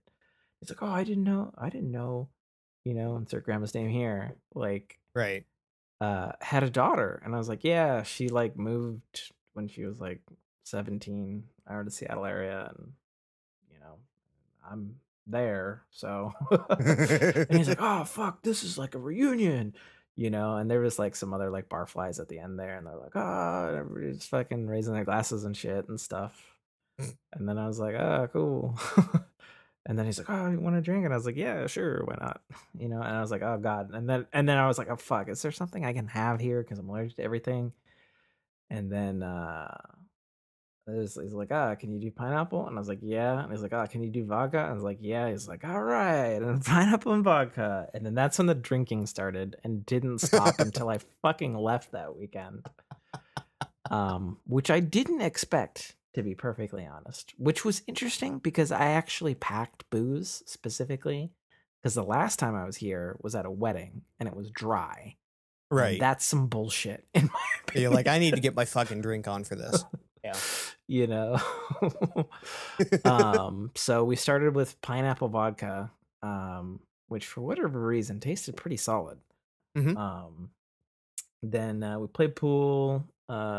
Female cousins from Seattle were cheering us on and stuff, and fucking my male cousin was just talking shit the whole time. And I was like, "I don't know why you think I'm like a pool god. Like this is not a thing." I'm not gonna lie, I shot a pretty good game. It came down to us and the 8-ball, and named the 8-ball corner pocket, nailed it. But then my you drawed it back into another pocket. Yeah, and then I fucking whiffed the white ball or the cue ball into the pocket and fucking lost the game. So you know, so it goes. It was close. Best way to do it. Best way to do it though. So you nail the fucking shot and then scratch. You go, all right, you win. Your ego's intact, but I know I actually dropped the 8-ball on you. Yeah, for sure. Well, and he was like, I've done those on purpose. He was like hammered by the time I got there, so it was like, I don't win anything by winning. So guess what? I'm gonna drop the 8-ball on you, so I feel good about myself, and I'm gonna scratch the ball, so you actually win. There was a bunch of ones where like fucking. Well, I mean, I didn't fucking lose on purpose. I was genuinely trying, but I was also genuinely rusty. But there was like a lot of stuff where he was just like lining up his shots for like fucking 5 minutes, only to just completely miss the ball because he's like however many beers deep. I'm like, all right. We get it. You're trying hard. I understand. And then like we left the bar at like 1 or something. So he kept the bar open like super late for us, Sure. which was nice. But the, I've made friends with bartenders before, or yeah, bar yeah, owners yeah, before. yeah, fair Yeah, I enough. understand. It becomes a private party after a certain hour. Yeah, basically, that sounds about right. That's exactly what it was. Then we took off from there and we like wandered around town and we are looking around at stuff because some of them hadn't been there in a long time too, and we're like, oh, this is here, this is here, oh, this has changed and stuff. Then we ended up at my uncle's house, who is the father to the two girl cousins who live over in Seattle. Hmm. And then one of my girl cousins like comes goes in the like kitchen, comes back with the biggest fucking thing of tequila I've ever fucking seen. And A she's like, gallon fucking bottle. Yeah. shots, you know. And I'll be fucking damned if we didn't fucking have that giant bottle of fucking tequila, just me and her. And so yeah, we had tequila and fucking shot the shit till like fucking 4 in the morning or some shit. And then I At fucking at any point in time, were you doing cocaine? Because that's a lot of booze no. to not be praying to porcelain at some point in time. No, I mean, so the thing about me is if I stay in the same lane of liquor or class of Fair, like liquor, fair, yeah. I hold my liquor like very well. Um, probably all the alcoholism, but anyways, No, I've had plenty of nights where it's like I've had, I'll put back 3 bottles of wine and be fine, but I'll put back 1 shot of scotch sure. and a half a bottle of wine and a beer, and I'm like, "Fuck is going on?" Yeah, like I mean, like right now, like I've had a lot of vodka tonight already, and had margaritas, and I'm sipping a Cuban mojito right now, and they're kind of in the same lane. But if I were to like dip, like make a right turn to like fucking rum and coke, Right. that would not end well. That would not end well. If I wanted to go whiskey, also not end well. Whatever like that. So yeah, fucking we were drinking for a very long time. And I haven't drunk that long in a long time. So it was a thing. So then And this is your family. Where was your wife for all of this? so my wife tried to make it, but she got fucked on her hours that she could take off. So she was actually able to get the Sunday off, but she couldn't get the Monday off Okay. because she did like a swap day, Mhm. but the swap day didn't count or some shit. So she was unable to come, unfortunately. So I was just, For the entire thing? yeah, that's correct. Oh, bummer. Yeah, she wanted to go to, but it just didn't work out correctly. And we had talked about it, like if she had been able to get Monday off, which was when the actual 90th birthday gathering, everybody's all going to be there in town, occurs. Mhm. I was like, well, I'm used to driving all the time. We'll just do a really fucking long day and I'll do a lot of driving. Right. And we'll go there, party, air quotes, and then drive back in a day. And then she can go to work the next day or whatever. But it didn't work out that way. So yeah. So it goes. So you were literally off the chain. I mean, yeah, this is true. Um, yeah, and like it is like the smallest town ever. So of places to go off the chain, probably the safest, literally, Sure. because it's like, well, there's no crime, and if there is, everybody's gonna be pointing fingers in the morning. Like fucking whatever, I guess. So yeah, 4-ish. I think I wobbled out of my uncle's place and started wobbling my way towards grandma's. Just fucking poofed on the couch. But then it didn't stop there. Fucking Oh, jeez. the fucking cousins came back, and then we ended up fucking talking until the fucking sun fucking rose. And then I went to sleep for like 4 fucking hours. Then we woke up I and have a did. feeling I'm going to be feeling that at the end of this podcast. Oh yeah. Yeah, sleeping for 4 fucking hours. Well, sorry to hear that. No, it's all good. For anyone that's listening to this, it is now 2:19 in the morning. Ugh. You've been recording for 2 hours and 45 minutes. Thanks. Yeah, And we're true. only 2 topics in. Ugh. Well, anyway, long story short, woke up, had breakfast. More cousins came over. My cousin showed me this game called Small World, which was like Risk meets Catan, but played Mhm. only in 5 rounds, which was kind of neat. I've heard about it. Pretty cool, really awesome. I actually wanted to pick it up for my game night that I had tonight, but the fucking board game's $100 fucking dollars. Because why not? And I was like, Are we just no. pre-spinning this right into gaming, or? I mean, we can. Okay. Anyway, had a good time. Saw my cousins, saw a bunch of cousins I hadn't seen, because they had skipped out on the last wedding because they had decided to fucking elope. So saw that cousin and his new wife, because he had one before. And she was lovely. She was very lovely. Oh, I feel the finger quotes on that. Finger quotes? No, she was. Yes, she was lovely. No, she was genuinely lovely. I didn't mean any. Oh, okay. No finger quotes on that one. There was tone to that. That would have been his last wife. Yeah, his last wife was lovely. Gotcha. Finger quotes intended. This one was no, she was just a fucking genuine sweetheart, like very good for him. Like just solid, lovely. So how was the current wife? That's what I meant. Oh, you said the last wife was lovely. No, all right. The I'm point looking at is, I'm looking at old wife bad, new Yes. wife good. New wife good. Jesus Christ. Keep up, Nate. Jesus. I'm watching the subtitles. You said that wrong. You're watching the subtitles. Yes, the Yeah. thing that's being translated by AI, and and the subtitles are wrong. Fuck you. Hey, and this is coming from my father who's been married 6 times and 3 times to the same woman. Okay, well Oh. that's just nutty. All right. Anyways, did that, had a good time. That's it. Let's move on to another topic.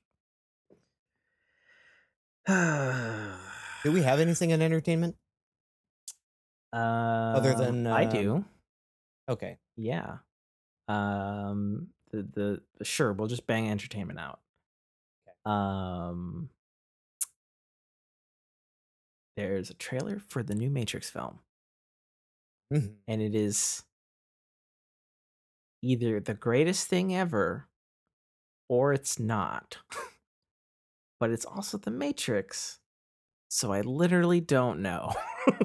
That's kind of how I felt about it as well. Like, am I watching the first one all over? But Or is also this a not? new movie? Yeah. Right. Yeah. So yeah, and I've watched. I will say the recasts I'm fine with. There's been a lot of people that have been vocal about the spoiler.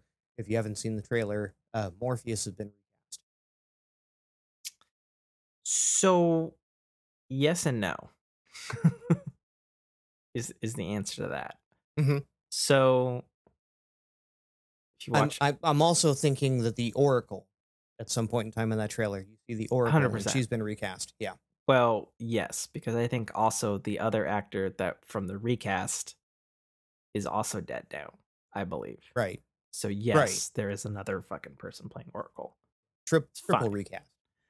As far as the Morpheus recast goes, there is sufficient rumor and previous lore to back up or point as to why it is a younger Morpheus. Mm-hmm. Because in the official Matrix canon, Morpheus died not in the movies, but in the Matrix Online MMORPG. which was written and directed by the Wachowskis at the Mhm. time, and it was like a whole thing, and it's what closed out like the game service or whatever that it ran for a decent amount of time. Um, and since this Matrix film is literally called The Matrix Resurrections, Resurrection, right. and spoiler alert for an almost 20-year-old movie. Actually, it is a 20-year-old movie now. Um, Crazy, Trinity huh? dead, Neo dead. Morpheus, at least in the movies, was alive, but died off screen later in official canon. Um, Movies called Resurrections. And if you freeze frame on one of the things, it literally shows like fucking like blue nanite shit fucking coming from a machine, like reconstructing like a Morpheus body. Mhm. So one could conclude the fact that either A, they have built a younger Morpheus, and in the framework and canon of the Matrix, there is always a Morpheus, just like there's apparently Always an always a, oracle, a Neo and right? always an Oracle, and blah, blah, blah, blah, blah. Or this is another attempt at control, because something that people have pointed out is that while Neo died, his consciousness was uploaded to the Matrix. It Right. is a note that maybe is missed because there's a lot of shit going on at the end of the third film. Mhm. um, Yeah, because I was like, I was always under the impression that Neo didn't die. It was very Lawnmower Man, sure, right? sure. Um, yeah, so it's hard to say. You know, we could be looking at a matrix inside of a matrix inside of a matrix scenario, Mhm. or we could be looking at Matrixception. this is, you know, the machines went back on their deal to not fuck with humanity after a certain amount of time, and now the humans are going back into the matrix to free Neo yet again because the matrix is literally blue pilling. I don't know. We'll Well, see. it and I that hope was it's even great. kind of a plot point in the first one is that this is all cyclical, right? Hmm. That at some point in time, you get to a point where this needs to happen to reset the matrix Hmm. and do it all again. Yeah, because that's So, what keeps the rebellious because people the who human won't insert mind into the cannot matrix. accept its own reality, right? Yeah. Hmm. Either way, I'm excited for it. Yeah. Um, I probably haven't talked about it a ton on the podcast because it is an older movie, but I have watched The Matrix so many times that I broke the original Xbox DVD player laser. I can probably, I mean, I'm probably a little rusty at it, but I mostly know that film fucking verbatim. Mhm. Like Yeah, there's probably it is 3 movies I easily. know verbatim, and one of Yeah. them is Mean Girls, the other one is Matrix, Oh, and I that's think the third interesting. one is Roadhouse. I have heard of Roadhouse. I do not know what it is or what it's about, and I have not seen it. Mean Girls I have seen. That's interesting. Right. That's near top Oh, and there. They Live. They Live, I'm pretty much verbatim too. Don't know that one either. But yeah, no, Matrix is like top 3 movies for me of all time. Easy. Not even a question. That one is up there. Um, and that was a wild one because like I saw that like my folks took me to see that, and I was like underage at the time, and that was super R-rated for its day. I know they've since pumped it to PG-13. Thank you. Thank you for making me Yeah, you're welcome. I had to get that in there somewhere. All the feel fucking digs you've been getting on me in my I'm tired and I'm not as drunk as I should be state. What? um, but yeah, no, my folks took me to see that, and it was like, I mean, it was fucking wild. Like it was awesome. Like it was like one of those, like I mean, for me because I didn't have the original Star Wars trilogy as like the Mhm. movie experience. Like for me, like The Matrix was that. And I remember like for a really long time, like the car ride back because the movie theater was far away at that point. Like, I was, like, looking out the window, and I was, like, looking at my hand and looking at the window, and I was like, "Is this Is this? is Yeah. this?" Could it be? You know, hold up. Like, it was so good, you know? And anyway, so everything that, Keanu Reeves has said about the film and, that they've come up with a really fucking good story, and he wouldn't have come back for a fourth one if it wasn't a story worth telling, you know, and Same guy that came back for the Bill and Ted remake. Just saying. Just saying. fair, fair. But I have a little more faith in Lana Wachowski's directing and writing abilities because Likewise. the last stuff that the last many things actually that she's done has been phenomenal in my opinion.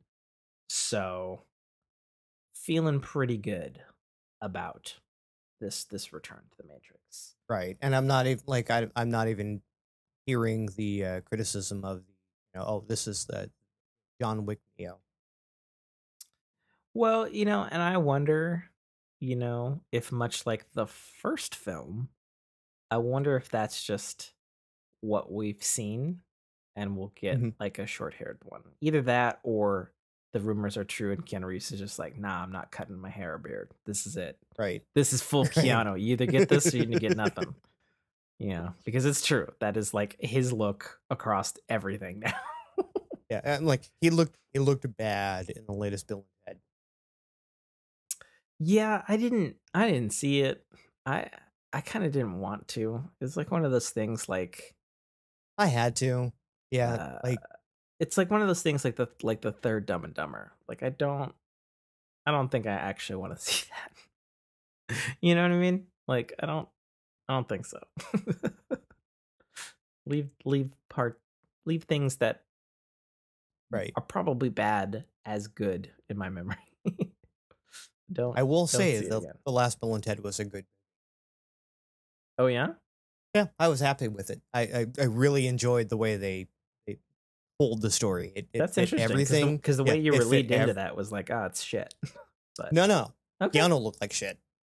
Well, I mean, sure, he's older. Like like he's way older. yeah, You know? the makeup was bad. Hmm. Well, sometimes makeup artists do shitty work. Yeah, It's true. Um, yeah. So Matrix, I'm super pumped for it. It's this likewise. Christmas. I kind of And want to go to a theater I'm for it. happy I'm happy that it's premiering on HBO Max as well. Yeah, I mean, but they also announced that at the very beginning of the year too. Right. What was going to be on HBO Max this year, which was smart of them. So yeah, like like I kind of want to see it in the theater, but I also kind of don't. Oh shit, that'd be the other thing. I totally fucking forgot about this. So right before I went to grandma's that Saturday, me and Jessica did our little anniversary thing, um, because we got together in September. Mhm. And we went and saw Shang-Chi in the theaters, like humans,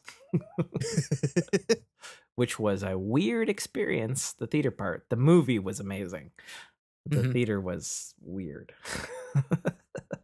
Well, we as a family, and this again going back to our reluctance to be in public with children, went and saw the Paw Patrol Ugh, with our children.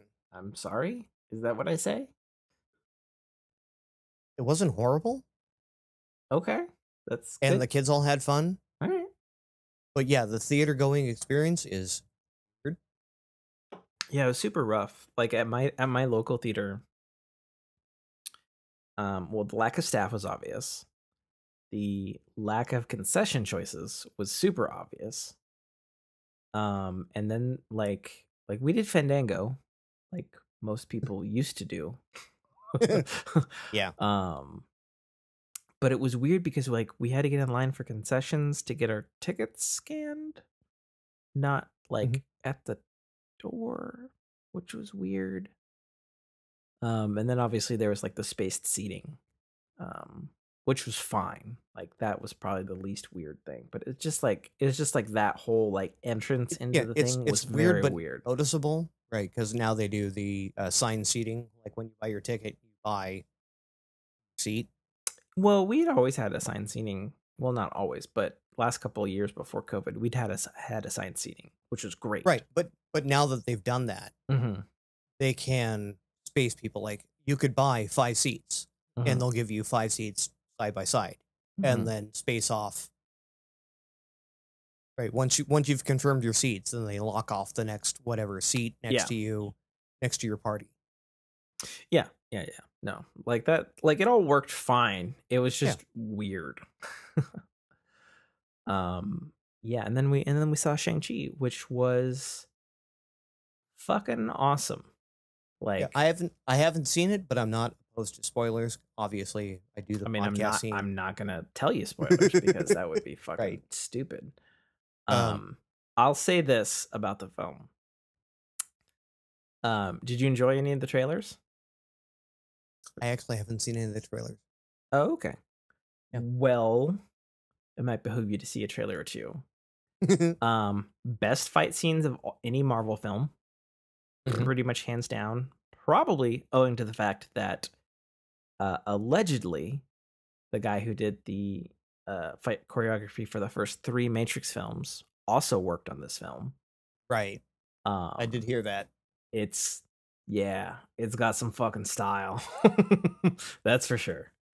In a very awesome kung fu way. Um, if you're comparing it to like other kung fu or wushu or any kind of like fighting type movie, so to speak, it's kind of like a blend of like Jackie Chan, Jet Li, little bit of Bruce Lee, and definitely like Crouching Tiger, Hidden Dragon. I was gonna say if you had a scale of Crouching Tiger to Mortal Kombat, where would you put Well, it's way better than Mortal Kombat across the board. it? Okay. Especially like the new Mortal Kombat was a fun movie, but like this fighting is definitely like it presents fights in a way that has been lacking in, I think, Marvel films, apart from Okay. perhaps Infinity War and Endgame, which I thought had pretty awesome choreography from like a comic book perspective. This has fights in a way that feel like you're fucking in it, but you can also clearly see everything, but also stylized, like like in a Matrix way, like for lack of a better term, Well, I guess. I want to say and I say this very tongue in cheek because it's divisive, in a very Transformers way. No, not in a Transformers way at all. Okay. Not like that. I didn't have a problem with the action in the Transformers films, but this is not that. This Okay. is Because I've seen a different. lot of movies do that, the stylized fighting in the Transformers way, and it's like there is so much camera movement and close-ups on, you know. So the camera's close to the action, but it's smooth, if that makes Okay. any sense. Um, and they'll do a couple of things um follow like Shang-Chi's fist as like he's being thrown, so like almost like not like fist cam like point of view, Sure. but like side point of view, so to speak. Hmm. um but yeah, no, the fighting is beautiful, it's awesome, it's sexy, it's cool. um that's definitely like a highlight, like yeah, it's got some good shit in there from an action film standpoint. um And then the other thing, which doesn't apply to you since you didn't see the trailers, is like I thought the trailers like is like, oh, this looks like it's going to be a really good movie. Trailers are probably the movie. I can safely say after seeing the film, trailers don't give away shit. Like Really? trailers are like the first fucking like 30 minutes of the film, tops. Nice. So like all the back stuff, it's like, oh shit, this is happening. Oh shit, this is happening. Oh shit, this is happening. Oh shit, this is happening. Oh hey, there's a ton of Marvel cameos I didn't expect in this film that are not in the end credits. Okay, cool. Now, have you been following the What If series? Yes, but I'm behind on this week's, so Okay. I haven't seen it. Last one I saw was the Have zombie have one. there have there have there been any tie-ins? Um, Like, can you see from stuff we've seen from the Marvel series? Can you see where they're influencing this movie? mm, I don't think so. So without spoiling, so after seeing Shang-Chi, and particularly its end credits scene, Mm-hmm. I feel there's going to be two, if not three, overarching narratives for the next phase of the MCU. Okay. And I think basically we will have, a certain gaggle of heroes doing one arc. We'll have another doing another. And we'll have Shang-Chi and others to be unnamed doing Mm-hmm. another. That's what I'm getting from what seeds they're laying down. Okay. And then without spoilers, I would just say that the 10 rings, as are in the title and are also shown in the trailer, are comic book accurate. And I'll leave it at that. Okay. Yeah. No, That tracks with spoilers that I've heard. okay. Fair enough. Fair enough. Yeah. Really good movie. The titular bad guy of the film, really strong performance. Like really, really good, multifaceted, not a one note villain in any stretch of the imagination. Also surprising to learn that like this is this dude's like first ever American role. Like he's some big Chinese superstar or whatever. Um, dude fucking crushed it. Like Kind of a Bruce Lee story, huh? I mean, sure. I guess I see a little bit of what you're saying with that analogy. Um, but yeah, no, super good. And then the dude who plays Shang-Chi, he's just super likable.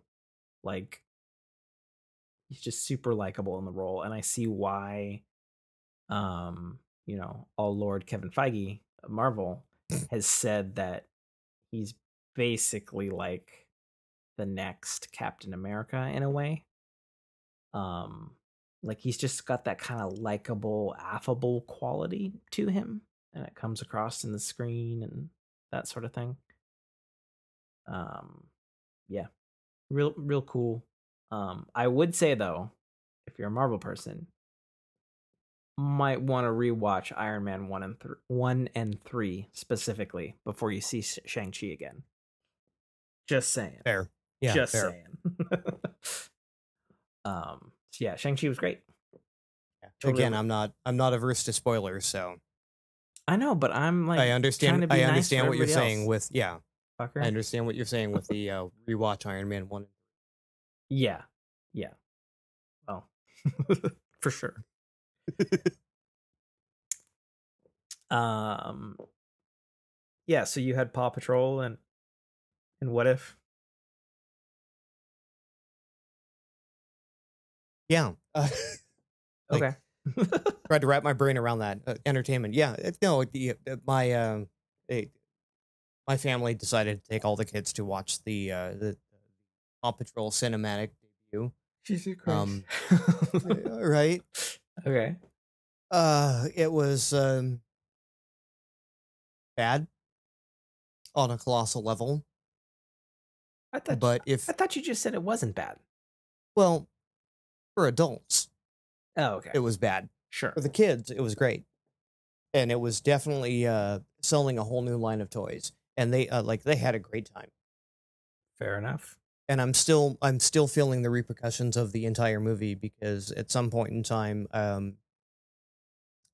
one of the characters, are you familiar? Are you familiar with I don't Paw give a Patrol at fuck all? about Paw Patrol. Spoil Okay, away. but are you familiar with them? No. There's a dog that's got like a Okay, cop yeah. uniform, I think. One of their catchphrases is "Green means go," and they go from Adventure Bay, which is this, wide sprawling kind of suburban. I want to say akin to maybe San Francisco, maybe Seattle or Tacoma, Cool. right? Area to deep suburban New York City, Chicago, Los Angeles. And Okay. they get stuck in a traffic jam, and one of the characters goes, "I thought green meant go," as they're in standstill traffic at a green light, Mm. right? I mean, was it at least said cutely, I guess? It was said cutely. Ugh. All right. Like again, it had enough humor for, when parents go to see the movie, they're not going to be just like, oh, Sure. really? That's what you want. Um, Fair but it enough. wasn't. Yeah, there wasn't a whole lot of like Disney does a better job at hiding tongue in cheek adult humor in their Yeah, they're pretty solid at that, right. for sure. So is DreamWorks films, the CGI Hmm. stuff, for sure. They're pretty awesome at that. Okay, cool. Well, that sucked the life out of the podcast. Oh All right, Jesus, let's fucking do video games and fucking end this shit. It's almost fucking 3 for me. I'm that's almost 3 for me as well. I'm gonna fucking regret Monday so much. Yeah, video games. You've been playing stuff, yeah? Yes and no. I've been playing a lot of Destiny, and the order of the week has been Trials of Osiris. Okay. I'm sure you've heard a lot of the drama going on with that, and I how haven't they've. actually. Oh, oh, I heard oh! something about something fair matchmaking or something. They redid the matchmaking. Okay. They allowed for the first time in the history of trials, trials of the Nine, trials of Osiris, trials in general, um, solo matchmaking. How the So fuck does that work? you could single queue Okay. into Trials playlist. You like Yeah. prior to this, you Yeah, yeah, always yeah. needed a team of 3.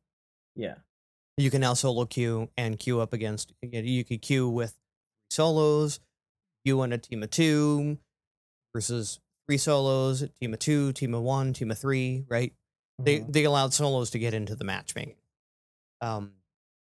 Okay. which I enjoyed. Like I went in and I played a few games. I actually won a match on my um, cell phone at work over my cellular connection. Yeah. Like, I assume you had a Bluetooth controller. yes. Okay, cool.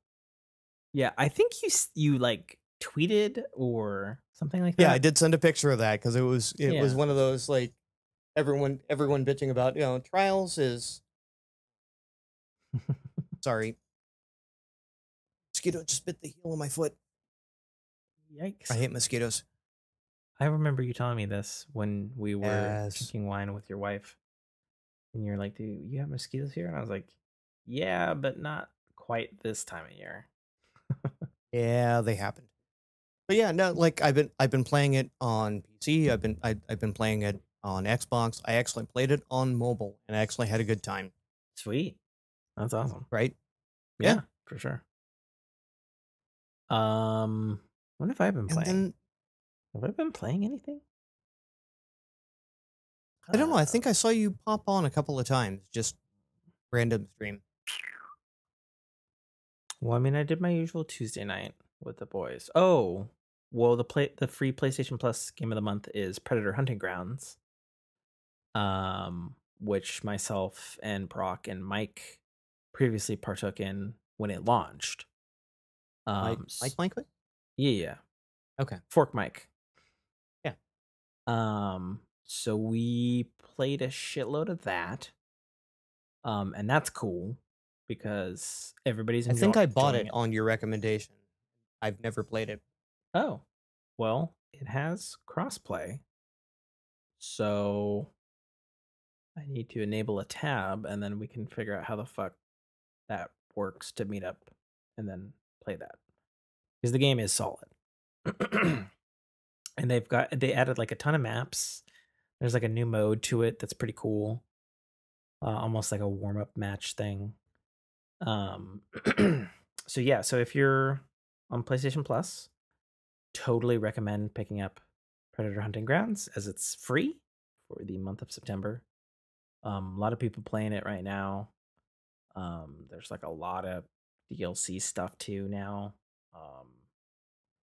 Yeah, it's a really, really cool 5v1 plus enemy and NPC type in the standard mode. Think Dead by Daylight. No, do not think Dead by Daylight. Or no, what was the one with Friday the 13th? Yeah, and it's funny you say that because it's made by the same fucking developer. Right. Yeah. So yeah, if you play Friday the 13th, somewhat similar. Definitely runs, plays, and everything is better about it than that, unfortunately. The premise being, yeah. Yeah. They added another mode called Clash, which is interesting, where it's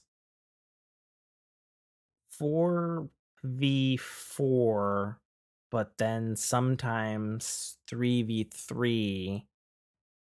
And that's depending because so you'd have under normal circumstances, it's 4 people who are human marines versus in first person versus a third person predator.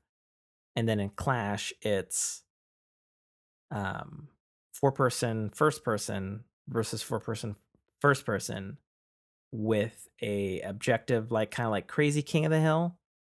But if you get up to a certain point, one of the players on your team at random becomes a predator, and then there can be up to 2 predators on the field at that time.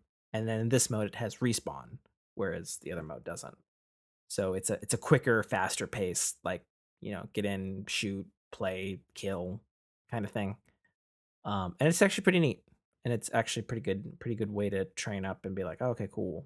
And then, multiple people can have a turn as a predator versus in Hunt, it's like either you're setting it up that way in a custom or RNG. Sure. On if you're predator, at least if you're predator in a party. Otherwise you just be solo, and solo queue as a predator. And I must say, my boys have come a long way, and we are now killing predators so fucking fast. Like we are surgical. Like we've got all complementary loadouts and stuff and classes.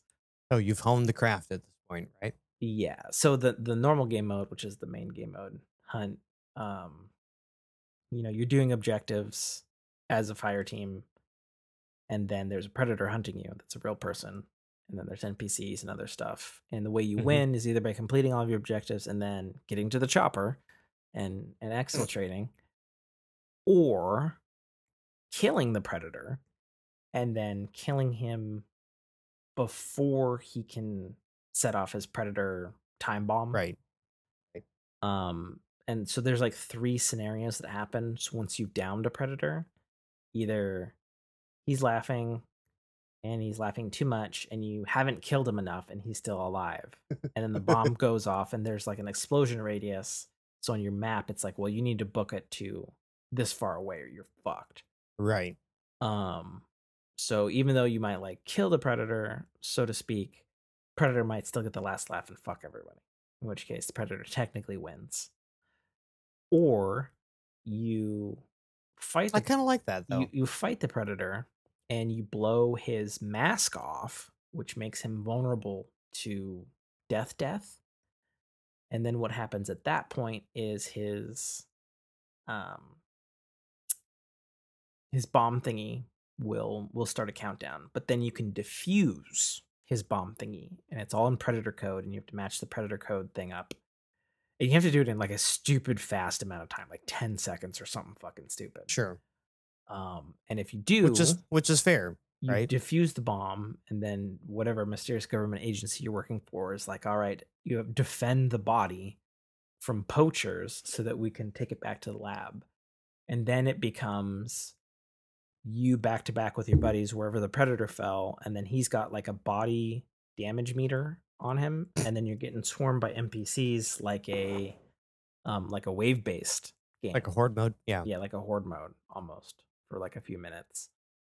And then if you exfil with the predator body intact, it's like the most points you can get in a match. And then all guns have upgrades and levels to them. Humans and predators have classes, and then those classes have perk point. I have a perk point buy system. So there's a surprising amount of depth to the game, and it is a solid, one of a kind multiplayer experience, and far and above the best Predator experience video game, period. Because it's the fucking Predator game, Fair. literally. And then there's DLC in the game now, so you can be Arnold, official in both likeness, and he's recorded new lines for the game. Right. You can be young Arnold from the original movie, or in this Predator, because it takes place canonically much later, you can play like Dutch, which was his character's name, and he's like older and grizzleder and looks, like normal Arnold looks now. But Mhm. he's got like his own like sub story or whatever that you can find in um like voice logs and stuff like that. So yeah. Can I play Bill Duke? I don't know. There's like a bunch of DLC, and I haven't like super looked at it now. I know there's a bunch of DLC Predators, there's a bunch of DLC people, and they've got names, but I don't recognize them. So they might be from the most recent Predator movie, which is the one that I haven't watched yet. So I don't know. There's a bunch of stuff. I haven't looked at it all yet because I played it for the first 6 months when it came out last year, and then I stopped because I had nobody to play it with anymore. And now I have people to play with again, and it is a hoot. Unfortunately, if you are on Xbox, it is not on Xbox, and it is exclusive to PlayStation and PC. So that's the thing. I'll have to see where I actually bought it from. I may have bought it on Xbox at the time. I mean, you couldn't have, because the game is not made for Xbox. Well, then I bought it on Steam. Well, there you go. Yeah, so I was doing that, and there's a bunch of games I want to play, but I haven't had time to play them. Such as? Well, me and the wife bought the new Life is Strange game because we really enjoy playing those story games together. I hear that's a good one. Yeah, it's supposed to be super good. And it's made by the B team. Like, they have two teams working on this series. It's made by the B team, and all the reviews are saying that it's like, yo, this is as good as the A team's work. And we're like, oh, okay, cool. And then they did it a little differently this time. Usually it's episodic, and you buy each episode monthly or whatever. But they dropped all the episodes at once, like Netflix style. So like it's just complete from the get go. Okay. So you can play them in digestible, like it's still episode format, but you can play them at will. So that's Right, kind of cool. you can bitch them.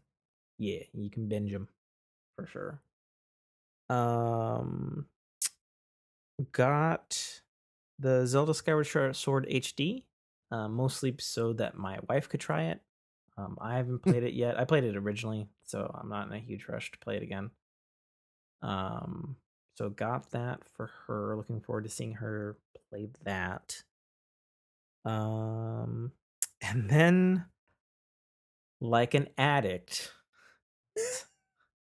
I did have a little bit of time to set up and play Overload on PC, which made me mad because I was originally checking it out um, because I'm following through on the plan from last podcast of I got my dad a custom Xbox controller Mm-hmm. and I purchased it on Good Old Games. And I checked his specs. It should run on his Mac just fine. And I was checking the pairing with the Mac and the Xbox controller. And other than some controller mapping wonkiness, it should work great. But when I loaded it up, motherfucking PC version has 2 fucking extra campaigns that the fucking console version didn't have. So guess what I'm doing on the gaming PC? I'm playing these 2 fucking extra campaigns hooked up to my TV. God Oh, damn it. I'm back in it again. But that's okay because I fucking love this game. It's so good. right? It's so fucking good. It's just designed and plays so fucking well. Like, it's just like a perfect fucking formula for a game. And now that I have it on PC and it's got 2 extra DLCs and it's PC, so I know there's gonna be fucking fan mod packs. Let's go, baby. I believe I downloaded the last time we talked about it. Oh, you downloaded Overload? Uh-huh. Oh, nice. Did you? Because I assume you did it on PC. of course. Fair enough. Sweet. I I'm do. I am legit old school fan of the Descent franchise. Like that was I ran that on my old 46 DX 266. Oh, awesome. Did we not talk about this game or something? Because I don't remember you saying that. No, we talked about it, but yeah, like that goes way back into my gaming history. Yeah. Like Descent was one of my it made me buy my first Gravis flight stick. Oh, dude. Right? Yep. We had the Mac version, which was basically the same. I think I had like a fucking racing stripe or some shit on it that was different. Yeah, and the only thing I was pissed at, like I bought the latest and greatest Gravis flight stick, and it didn't have the yaw control. And the only controller at the time was the Microsoft Flight Stick that had the force feedback, and was the only one on the market that actually had the yaw control. Oh, you've got to be fucking kidding. That sucks. That sucks. Yep. Yep. So yeah, I am. I believe I downloaded as soon as you said Overload. I was like, yes, I'm downloading this. Super good, 100% worth every fucking penny. I do highly recommend, however, you play on a controller. Mm-hmm.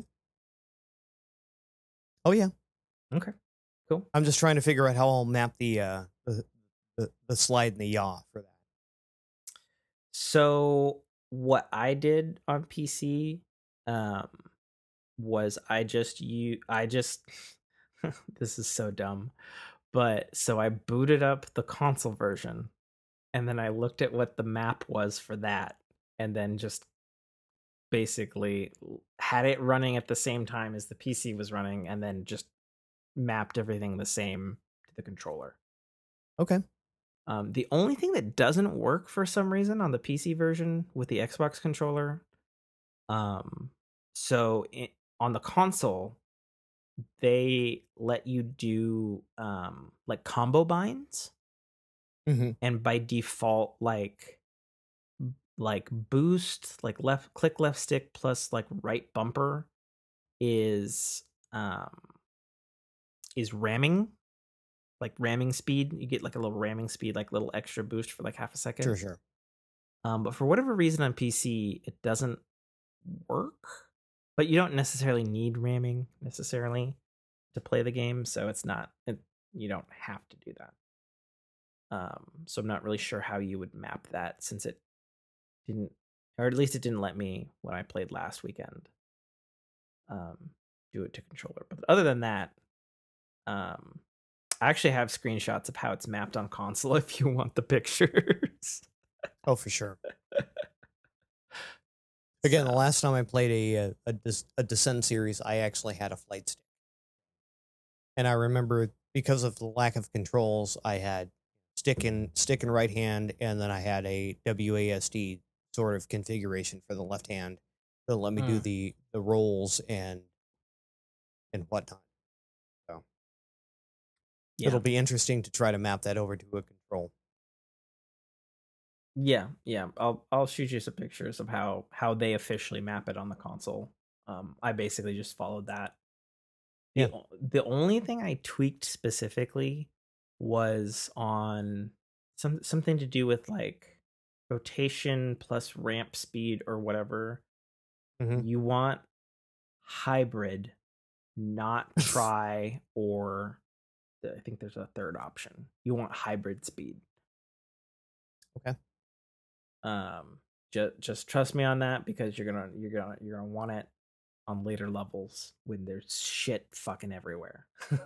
Right, so you can actually circle strafe or orbit strafe. Yeah, because when you're holding all the different directions, you basically are moving ever so slightly faster. Yep. And that's worth every penny. Yeah, with the Descent series, I've like circle strafe is one thing, orbit strafing is a whole new set of skills. And if you master that, you owned people in Descent. Oh, 100%. Yeah. You're gonna have to, because circle strafe is only gonna get you so far. Right. Circle strafe will probably get you through like the first 5 levels. Yep. And then they'll kick the AI up a bit and be like, literally have to think on a whole different plane. You have to think on all the planes. Yeah, exactly. That's the whole point. That's the whole point. 6 degrees of freedom of movement type game. Super good. Overload, spiritual successor to Descent. Still fucking playing it, even though I thought I was done with it. I mean, I'm done with it on console, but now I'm on PC doing it again, but with new maps. So silly, but awesome. All right, man. This has been a really fucking long podcast. Yeah. 3 hours and 32 minutes as of right now. That's pretty ridiculous. If you cut out the probably 20 minutes of yammering before we went cut in. True. We're still at 3 hours and 10 minutes. So yeah, it's pretty long. Alrighty, man. Well, this is the end of the show. I'm too tired to do any kind of outro. Yeah. This is it. This is the end. Fuck plugs. If you've listened to this episode, you already know the plugs. And if you don't know the plugs, listen to the next one. Fair enough. Fair enough. All right, Nate. As always, it's been a pleasure. Good night, my dude. Good night. 3:07 a.m. Woo! I'm regretting it already.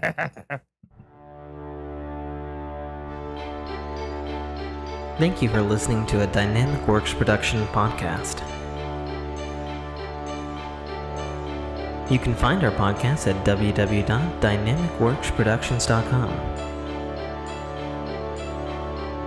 Feel free to email us at dynamicworks@mac.com.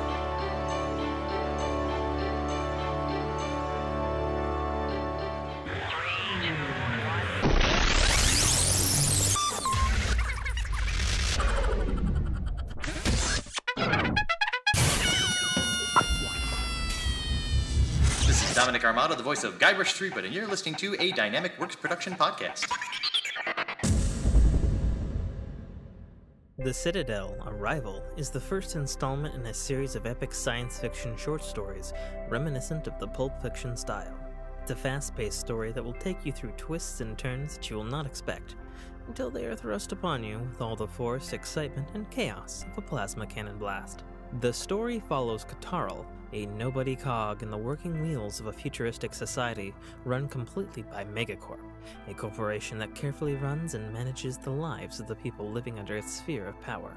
On one of Katarl's few and far between days off from work, an outing he had hoped would be fun and relaxing turns into an explosive adventure that drags him kicking and screaming into situations and challenges that will make him question every aspect of his life. Watch this colorful tapestry unfurl as Katarl and his newfound allies find their way through this classic, yet oddly surprising tale of good and evil, where nothing is quite what it appears to be. That's The Citadel, A Rival by author Tim K. Trotter. Available right now on Amazon Kindle Store and iTunes iBookstore for only $2.99. Bio break. There, and I gave you a marker as well. I'll be right back. Sweet, thank you. Sec, hold on. Gotta get the hit back on.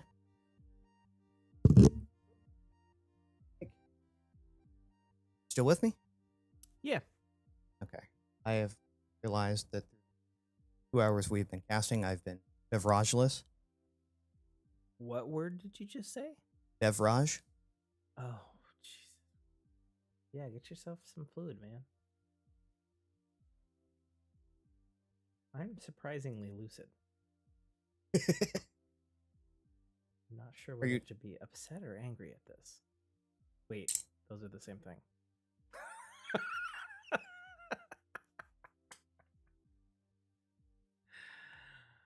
Pardon the noise.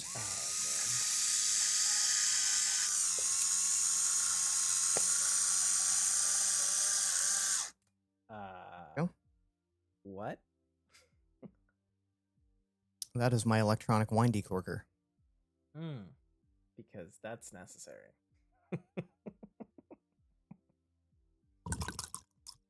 Ooh, that's a good gluggen noise right there. All right, let's do our cut back in.